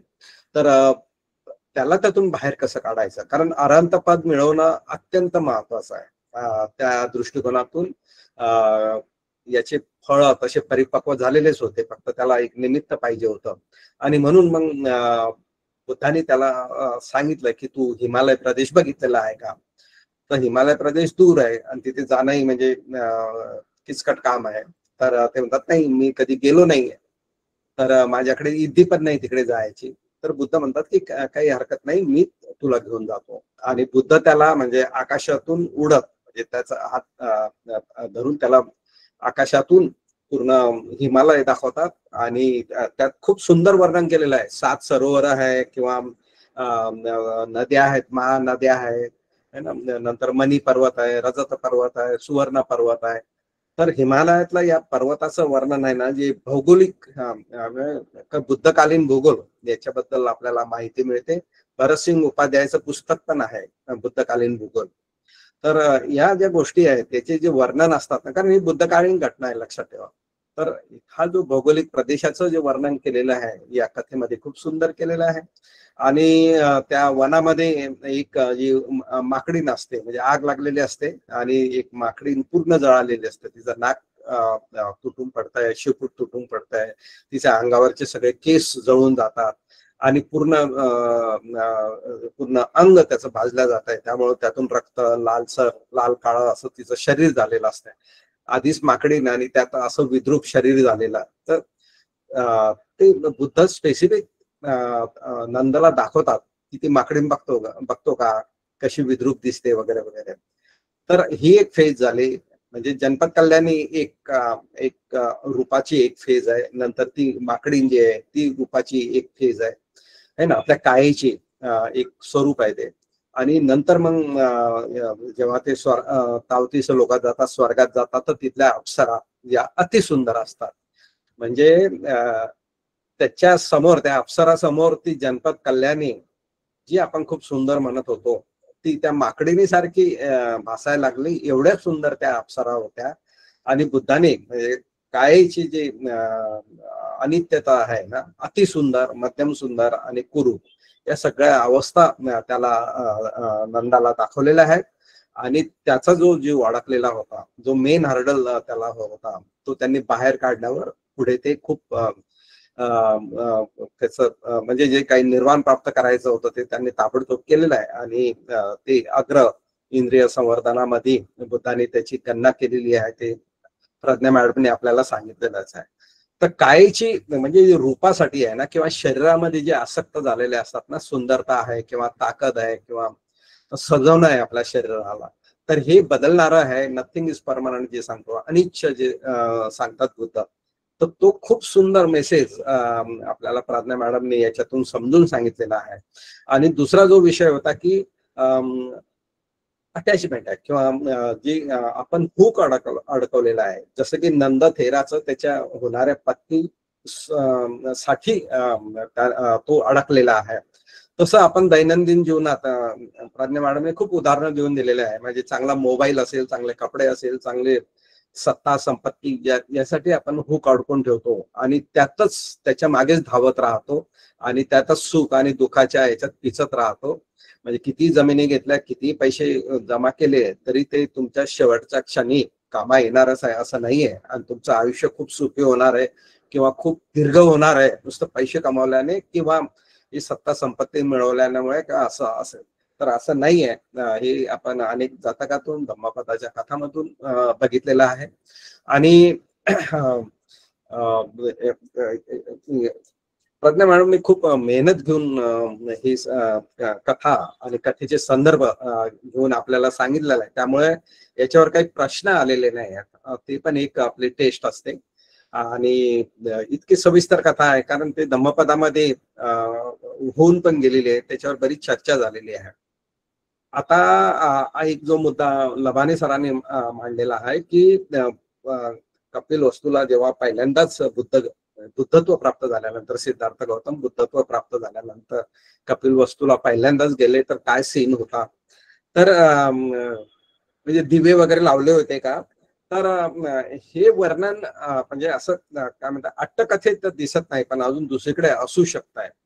पण वेसंतर जातक जे आहे ना त्या मध्ये याच्याबद्दल सविस्तर माहिती दिलेली आहे की जेव्हा म्हणजे बुद्धांना निमंत्रित केलं गेलं शुद्धोधन राजाकडून, त्यावेळेस काय झालं की तिथे जे शाक्य होते, जे अभिमानी होते, खूप गर्विष्ठ होते, त्यांनी त्यांना जास्त पाहिजे तसा मान दिला नाही. कारण त्यांना वाटलं हा तर आमचा मांडीवर खेळलेला आहे, आमच्या गल्लीत खेळलेला आहे, आमच्या सोबत खेळलेला आहे, आमच्या सोबत शिकलेला आहे आणि हा वयाने छोटा, याला काय येत आहे ना. तर सिनियर जे लोक असतात वयस्कर किंवा त्यांच्या कुळातले जे आहे, त्यांनी पाहिजे तो त्यांना मान दिला नाही बुद्धांना. ठीक आहे, राजा म्हणून खूप स्वागत झालेलं आहे, म्हणजे दिव्याचं स्वागत नाही आहे. आता मी वेसंतर जातक जे काढलं ना, तर त्यांनी म्हणजे मी थोडस वाचूनच दाखवतो. जेव्हा त्यांना बोलवलं तर तेव्हा शाक्य राजे आमच्या ज्ञातीतला श्रेष्ठ पुरुषाला पाहूया असे म्हणून एकत्र गोळा झाले. म्हणजे त्यांचे एक राजा म्हणून स्वागताची खूप तयारी होते. तुम्ही जे वैशालीमध्ये जो दुष्काळ पडला होता आणि बुद्धांना जेव्हा तिकडे निमंत्रित केलं होतं, त्याचं खूप सविस्तर वर्णन आपल्याला धम्मपद अट्टकथामध्ये मिळत आहे. आणि म्हणजे बिंबिसार राजाने त्यांना पाठवताना, म्हणजे वैशालीला पाठवताना राजा स्वतः नदीपर्यंत आलेला आहे आणि त्या बोटीमध्ये जे बसले होते बुद्ध आणि त्यांचे पूर्ण संघ, तर त्यांना म्हणजे कमरे इतका पाण्यापर्यंत सोडायला राजा गेले होते आणि सगळ्या रस्त्यावर फुलं किंवा जे काही स्वागत किंवा पाठवणीसाठी जे काही करायचं ते सगळं त्यांनी केलेलं होतं. असं खूप सविस्तर वर्णन आपल्याला त्यात दिसतंय. आणि जेव्हा लिच्छवी राजाला कळलं की इकडच्या राजाने खूप म्हणजे खूप त्यांचं स्वागत नाही म्हणू आपण, पाठवणी जे म्हणू, त्याच्यासाठी खूप म्हणजे मेहनत घेऊन खूप सजवून शहर सजवून त्यांची पाठवणी केलेली आहे बुद्धाची. त्यामुळे वैशालीला दुष्काळ पडलेला असताना सुद्धा म्हणजे लोक खूप म्हणजे खूपच वाईट परिस्थिती असताना बुद्धांना निमंत्रित गेलेलं आहे, त्यावेळेस सुद्धा त्यांनी एवढी स्वागताची तयारी केली होती. आणि लिच्छवी राजा जो आहे तो सुद्धा आणि त्याचे सैनिक किंवा राजकुळातले लोक ते सुद्धा कमर इतक्या पाण्यामध्ये उतरलेले आहे आणि ती जी बोट आली ना त्या बोटीला धरून मग किनाऱ्यावर आलेले आहे आणि पुढचं स्वागत त्यांनी जे करायचं ते केलेलं आहे. तर स्वागत खूप वेगवेगळ्या तऱ्हेनं केलं जात आहे आणि म्हणून इथे त्यांनी सांगितलेलं आहे की सगळे राजघराण्यातले लोक जेव्हा बुद्ध कपिलवस्तूला गेले तेव्हा सगळे गोळा झाले आणि त्यांनी त्यांचं बुद्ध कुठे राहणार आहे ते स्थान त्यांनी नीट तपासलं. हा निगरोधाराम शास्त्याला राहायला योग्य आहे, हा रमणीय आहे. मग तो त्यांनी तिथे त्यांना ऑफर केली राहण्यासाठी आणि रक्षणाची सिक्युरिटी म्हणून बुद्धाची तिथे व्यवस्था केलेली आहे. कंद फुले वगैरे वगैरे असा शब्द आलेला आहे. हातात घेऊन त्याला भेटायला आले राजघराण्यातले लोक जेव्हा बुद्ध कपिलवस्तूला आले. मग त्यांनी काही स्टेप्स सांगितल्या वेशांतर जातकात की स्वागत किंवा बाकी गोष्टी कशा झाल्या. प्रथम त्यांनी सर्व अलंकारांनी नटलेले नगरातले लहान मुलगे आणि मुली पाठवल्या. ठीक आहे, म्हणजे पहिले स्वागताला लहान मुलं आहे ना, आणि ती एक पद्धत होती जेव्हा बुद्ध आले किंवा काही असा मोठा कार्यक्रम असला ना तर राजघराण्यातले किंवा श्रेष्ठी किंवा सगळेच लोक नवीन कपडे घालून किंवा दागदागिने घालून स्वागताला आपलं भव्य दिव्य ऐश्वर्य दाखवून बुद्धांना वंदन करायला यायचे की आम्ही एवढे मोठं आहोत तरी सुद्धा आम्ही बुद्धाला वंदन करतो. तर पहिले त्यांनी लहान मुला मुलींना पाठवलं, मग राजकुमार आणि राजकुमारींना पाठवले, म्हणजे तरुण जे वर्गाला पाठवलं. त्याच्या मागोमाग मग ते जे सिनियर जे होते राजघराण्यातले लोक स्वतः गंध फुले सुगंधित चूर्ण वगैरेने शास्त्याची पूजन करीत भगवंताला घेऊन निगरोध आरामात आले. तिथे 20,000 अनंत भिक्खूंनी घेरलेला भगवंत त्यांच्यासाठी तयार केलेल्या बुद्ध आसनावर बसला. तर म्हणजे त्यांचं स्वागत कसं झालं मला तेवढं सांगायचं होतं. लबाने सरांनी विषय काढला म्हणून की वेगवेगळ्या प्रकारे स्वागत कसं होतं. तर गंध माला विलेपन हे ते सगळ्यांनी त्याची ही करायची. त्यात प्रथेनुसार दिवे लावले जातात असं आपल्या बौद्ध परंपरेत दिसतंय, म्हणून फक्त तिथे तो उल्लेख केलेला नाही.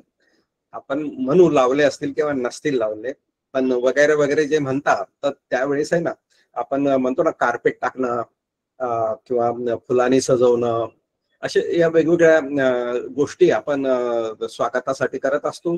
आणि बुद्ध आपण कोणत्या विहारात जर गेलो चांगल्या किंवा परदेशातल्या बुद्ध विहारात जर गेलो आपण तर त्याची कशी पूजा केली जाते. तर दीप प्रज्वलन तर असतेच, मेणबत्ती असते, दीप प्रज्वलन असते, फुलं असते, बऱ्याच याने त्याला सजवलेलं असतंय. म्हणजे ते धातू करंडक असेल त्यालाही सजवलेलं असतं दागिन्याने. तर ही प्रथा आपल्याला दिसते, त्याच्यावरून आपण म्हणू शकतो की म्हणजे दीप प्रज्वलन पण होत आहे असं. आणि दिव्याकडे बघून मेडिटेशन करायचं पण बऱ्याच वेळा उल्लेख आलेला आहे. किंवा एका दिव्याने अनेक दिवे जसे लावले जातात, तर आपण जर पुण्य अर्जित केलं तर आपण 1000 लोकांना जर ते वितरित केलं तर तुमचं पुण्य घटत नाही. की म्हणजे तो काही पैसे किंवा संपत्ती नाहीये की तुम्ही तुमच्यातला वाटा दुसऱ्याला दिला. पुण्य अशी गोष्ट आहे की ती पुन्हा पुन्हा म्हणजे वाढत जाते, ती कमी होत जात नाही. म्हणजे मी जर 100 लोकांना पुण्य दान केलं, पुण्य वितरित केलं तर माझं पुण्य कमी होत नाही. जसं की एका दिव्याने 1000 दिवे लावले तर पहिल्या दिव्याचा प्रकाश कमी होत नाही. तर त्या अर्थानं पण दीपाचा किंवा दिव्याचा उल्लेख आलेला आहे उपमा देऊन. आणि नेहमी आले की अंधारात प्रकाश दाखवावा, अंधारात दिवा दाखवावा, त्याप्रमाणे बुद्धाने आम्हाला उपदेश केलेला आहे. तर दिवा आहे किंवा दीप आहे याचा अनेक उपमा देऊन किंवा अनेक प्रकारे आपल्याला प्रत्यक्ष अप्रत्यक्ष उल्लेख दिसतो आहे असं आपल्याला दिसतंय. आणि नंतर मग हे जे कपिलवस्तूला बुद्ध गेल्यावर मग राजकुमार राजकुमारी किंवा जे तरुण वर्ग पण पुढे आला सजून, आणि नंतर मग सिनियर आले, त्यांना वंदन केलं. पण काही लोक जे होते ना ते शाक्य कुळातले, त्यांना मान दिला नाहीये. आणि म्हणजे हा तर काही लोकांनी दिलेला मान आहे, पण अनेक लोक असे होते की त्यांनी जो पाहिजे तो रिस्पेक्ट दिला नाही. त्यांना बुद्धाबद्दल शंकाच होते, बुद्धाने नक्की काय प्राप्त केलं तेच माहिती नव्हतं. तर हाच आमच्यातला लहान आहे, याला काय येत आहे, काय विशेष गेला, घर सोडून गेला, असे काही निगेटिव्ह विचार करणारे पण असतात ना, त्या दृष्टिकोनातून त्यांना रिस्पेक्ट नाही दिला बुद्धाने.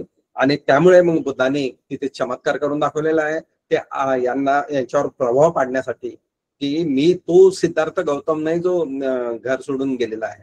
मी बुद्धत्व प्राप्त करून आलेल्या सगळ्या इंद्रियावर विजय मिळवून पारमिता पूर्ण करून आणि सगळ्या विश्वाचं ज्ञान कमवून मी इथं आलेला आहे. आणि ते त्यांना दाखवण्यासाठी मग ते आकाशात बसले, चमत्कार करून दाखवला त्यांनी. मग त्यांच्या लक्षात आलं की अरे हे पहिल्यासारखे नाहीये, म्हणजे हा तर चमत्कार करून दाखवणार, काहीतरी मिळवलेला आहे.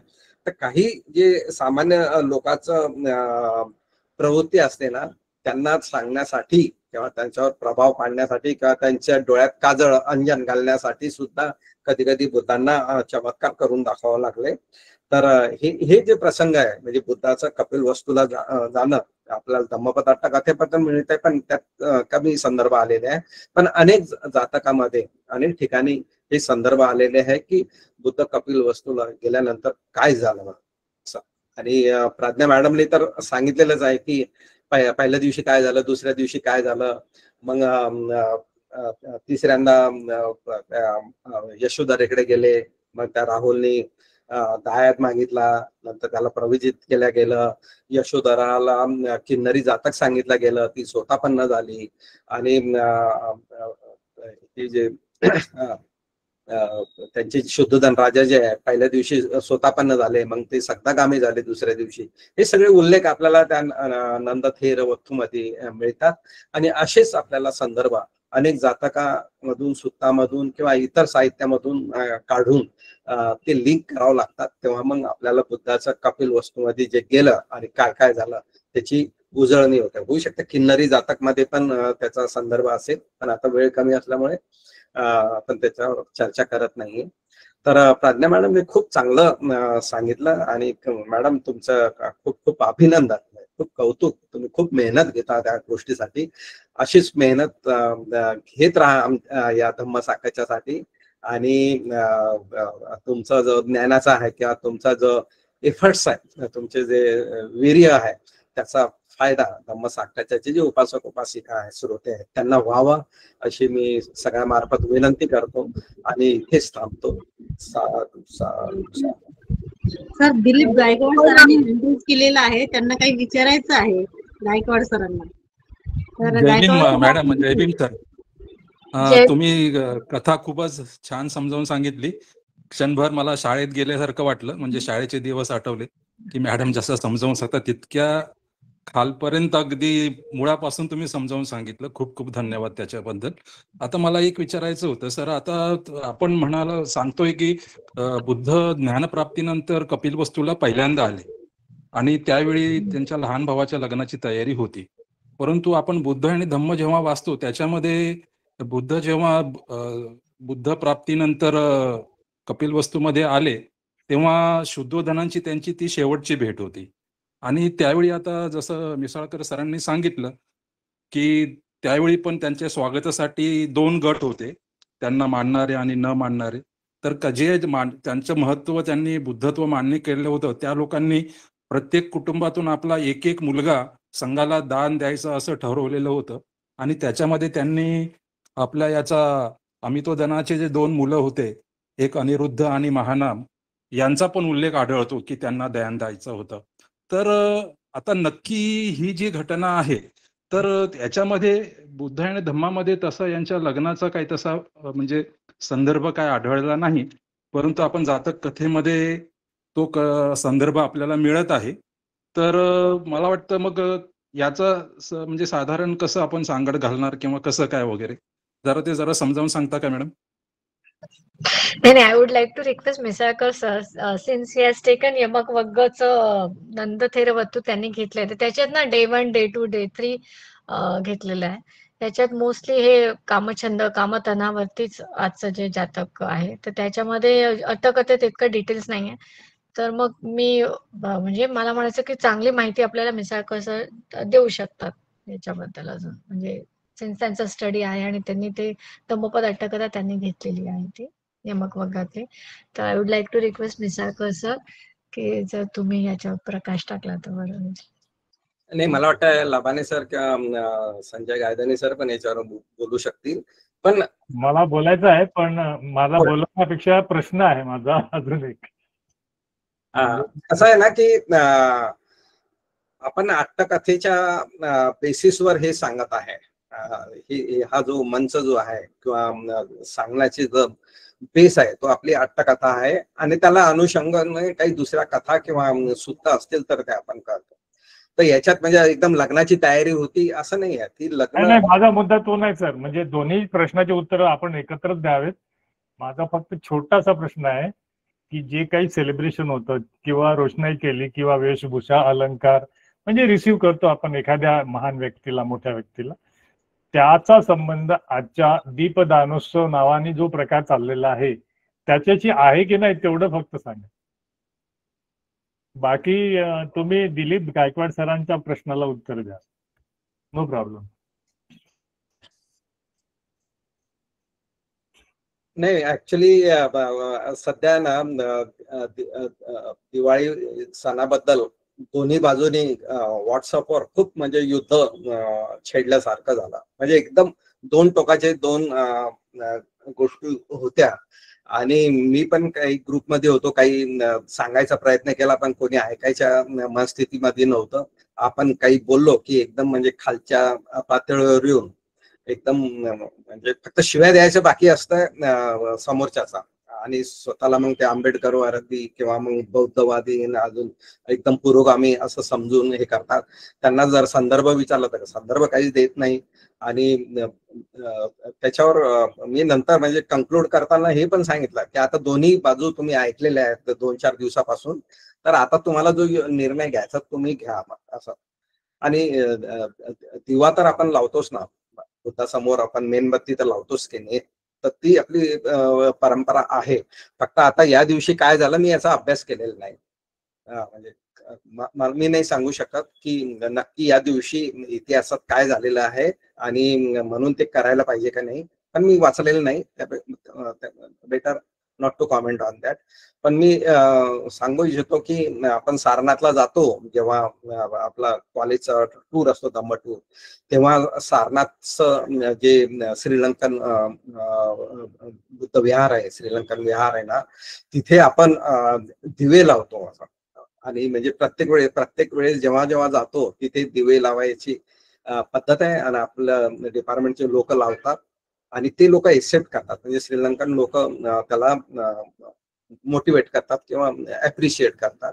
मी व्हिएतनामला गेलो तर एका विशिष्ट ठिकाणी आहे ना दिवे लावण्याची पद्धत आहे आणि पाण्यामध्ये दिवे सोडायची पद्धत आहे आणि मोठमोठे बलून किंवा आकाश दिवे जे असतात ना ते पण खूप सुंदर तऱ्हेनं ते सजवलेले असतात. त्या एरियामध्ये नेहमीच म्हणजे नेहमीसाठी असतात, म्हणजे 12 महिने असतात ते दिवे सोडायचे. आम्ही पण सोडले, काही आकाश दिवे पण आणले होते आम्ही तिकडून. तर अशा ज्या जगात ज्या परंपरा आहे, म्हणजे दीपोत्सव बद्दल, मी दिवाळीबद्दल नाही बोलत, दीप, तर ते जे परंपरा आहे त्यातून जर काही मिळालं समजा, त्या मुळाशी त्या लोकांशी बोलणं नाही झालं आपला तिथल्या भिक्खूंशी की हे का लावता, कशासाठी, कधीपासून लावता, याचा अर्थ काय, हे आपलं त्या लोकांशी बोलणं झालेलं नाही. पण तेच लोक परंपरा सांभाळून आहेत. इथून तर बुद्ध धम्म नष्ट झाला, बुद्ध परंपरा नष्ट झालाय, पाली भाषा नष्ट झाली आहे ना, बरंच आर्किटेक्चर नष्ट झालं. त्यामुळे आपल्याला काहीच माहिती नाही किंवा खंडित झालं सगळं परंपरा. तर आता या ज्या परंपरा आहेत ह्या कुठे मिळतात आपल्याला, तर या आपल्याला पाली साहित्यात मिळतात किंवा मग आर्किटेक्चरल जे काही स्कल्पचर असतील किंवा पेंटिंग असतील त्यात मिळतात किंवा मग युएन किंवा बाकी लोकांनी जे काही पुस्तकं लिहून ठेवलेले आहेत किंवा भारताचं जे वर्णन केलेलं आहे त्यात मिळतात आणि परदेशात ज्या काही परंपरा सांभाळून ठेवल्या गेलेल्या आहेत किंवा कंटिन्यू होत आहेत त्यात दिसतात. तर या सगळ्याचा अभ्यास करून त्याच्यावर म्हणजे कॉमेंट केलेली बरी आहे. आताच एका विद्यार्थ्याशी बोलणं झालं तर योजना मॅडमचा आज क्लास होता सर्टिफिकेट कोर्सला, डिप्लोमा कोर्सला, तर त्यांनी तेच सांगितलं की या परंपरा कुठून आलेल्या आहे. आता काशी काशी काशी असं म्हटलं जातं, काशीला एकदा जाऊन यायला पाहिजे, काशीला एकदा जाऊन यायला पाहिजे. तर का जाऊन यायला पाहिजे, तर जर आपण बौद्ध परंपरेत जर गेलो तर त्यात सांगितलेलं आहे की मैत्रेय बुद्ध काशीमध्ये उत्पन्न होणार आहे, त्यामुळे आतापासूनच तिथे जायला पाहिजे, ते पवित्र स्थळ होणार आहे वगैरे वगैरे. तर हा तर एक मुद्दा झाला. असे शेकडो मुद्दे जे आहेत ते बौद्ध परंपरेचे ते दडलेले आहेत, त्यामुळे याच्यावर वादविवाद होणं साहजिक आहे. पण अधिकृत माहिती झाली तर त्याच्यावर चर्चा म्हणजे स्पष्ट मत मांडणं योग्य होईल. अर्ध्या ह्याच्यात सांगणं मला पण योग्य वाटत नाही, पण आपण सगळ्या मिळून वाचन करून समजून या फोरमवर आपण त्याच्यावर चर्चा पण करू शकतो. आणि हे कपिल वस्तूला जे गेले किंवा आपण जे बुद्ध आणि त्याच्या धम्मामध्ये जे सांगितलेलं आहे की त्यात उल्लेख नाही, तर कसं असताना लेखकाचा संशोधकाचा एक उद्देश असतो, त्या अर्थाने ते पॉइंट कव्हर करत राहतात.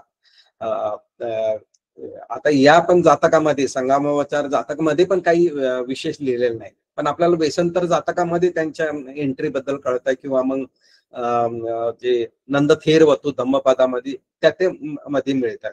तर मी तेच सांगितलं की हे वर्णन अनेक ठिकाणी जे केलेले आहे ते आपल्याला एकत्र करून बुद्धांचा कपिल वस्तूचं आगमन आणि घडामोडी काय झालेल्या आहेत तोही आपल्याला एकत्रित करावा लागेल. तो पण चांगला रिसर्चचा विषय आहे. अनेक संदर्भ आहेत, एक चांगला रिसर्च पेपर त्याच्यावर होऊ शकतो.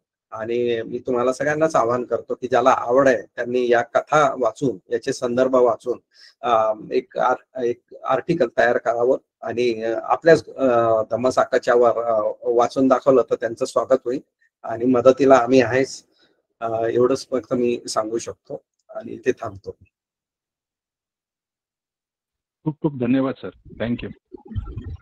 खूप खूप धन्यवाद सर. आपण नेहमीच आम्हाला चांगल्या पद्धतीने मार्गदर्शन करीत असतात आणि आपण आज मॅडमने जे मार्गदर्शन केलं त्यानुसार आपण वेसंतर जातकाचं सारांश मध्ये मार्गदर्शन आम्हाला सांगितलेलं आहे. त्याबद्दल आपण आपले ही ते धन्यवाद मानते आणि खूप छान पद्धतीने आपण आम्हाला मार्गदर्शन केले. तसेच धन्यवाद मॅडम, तुमचे सुद्धा छान मार्गदर्शन आम्हाला वेळोवेळी लाभत असते. असेच मार्गदर्शन आम्हाला नेहमी मिळत राहावं अशीच मी सदिच्छा व्यक्त करते.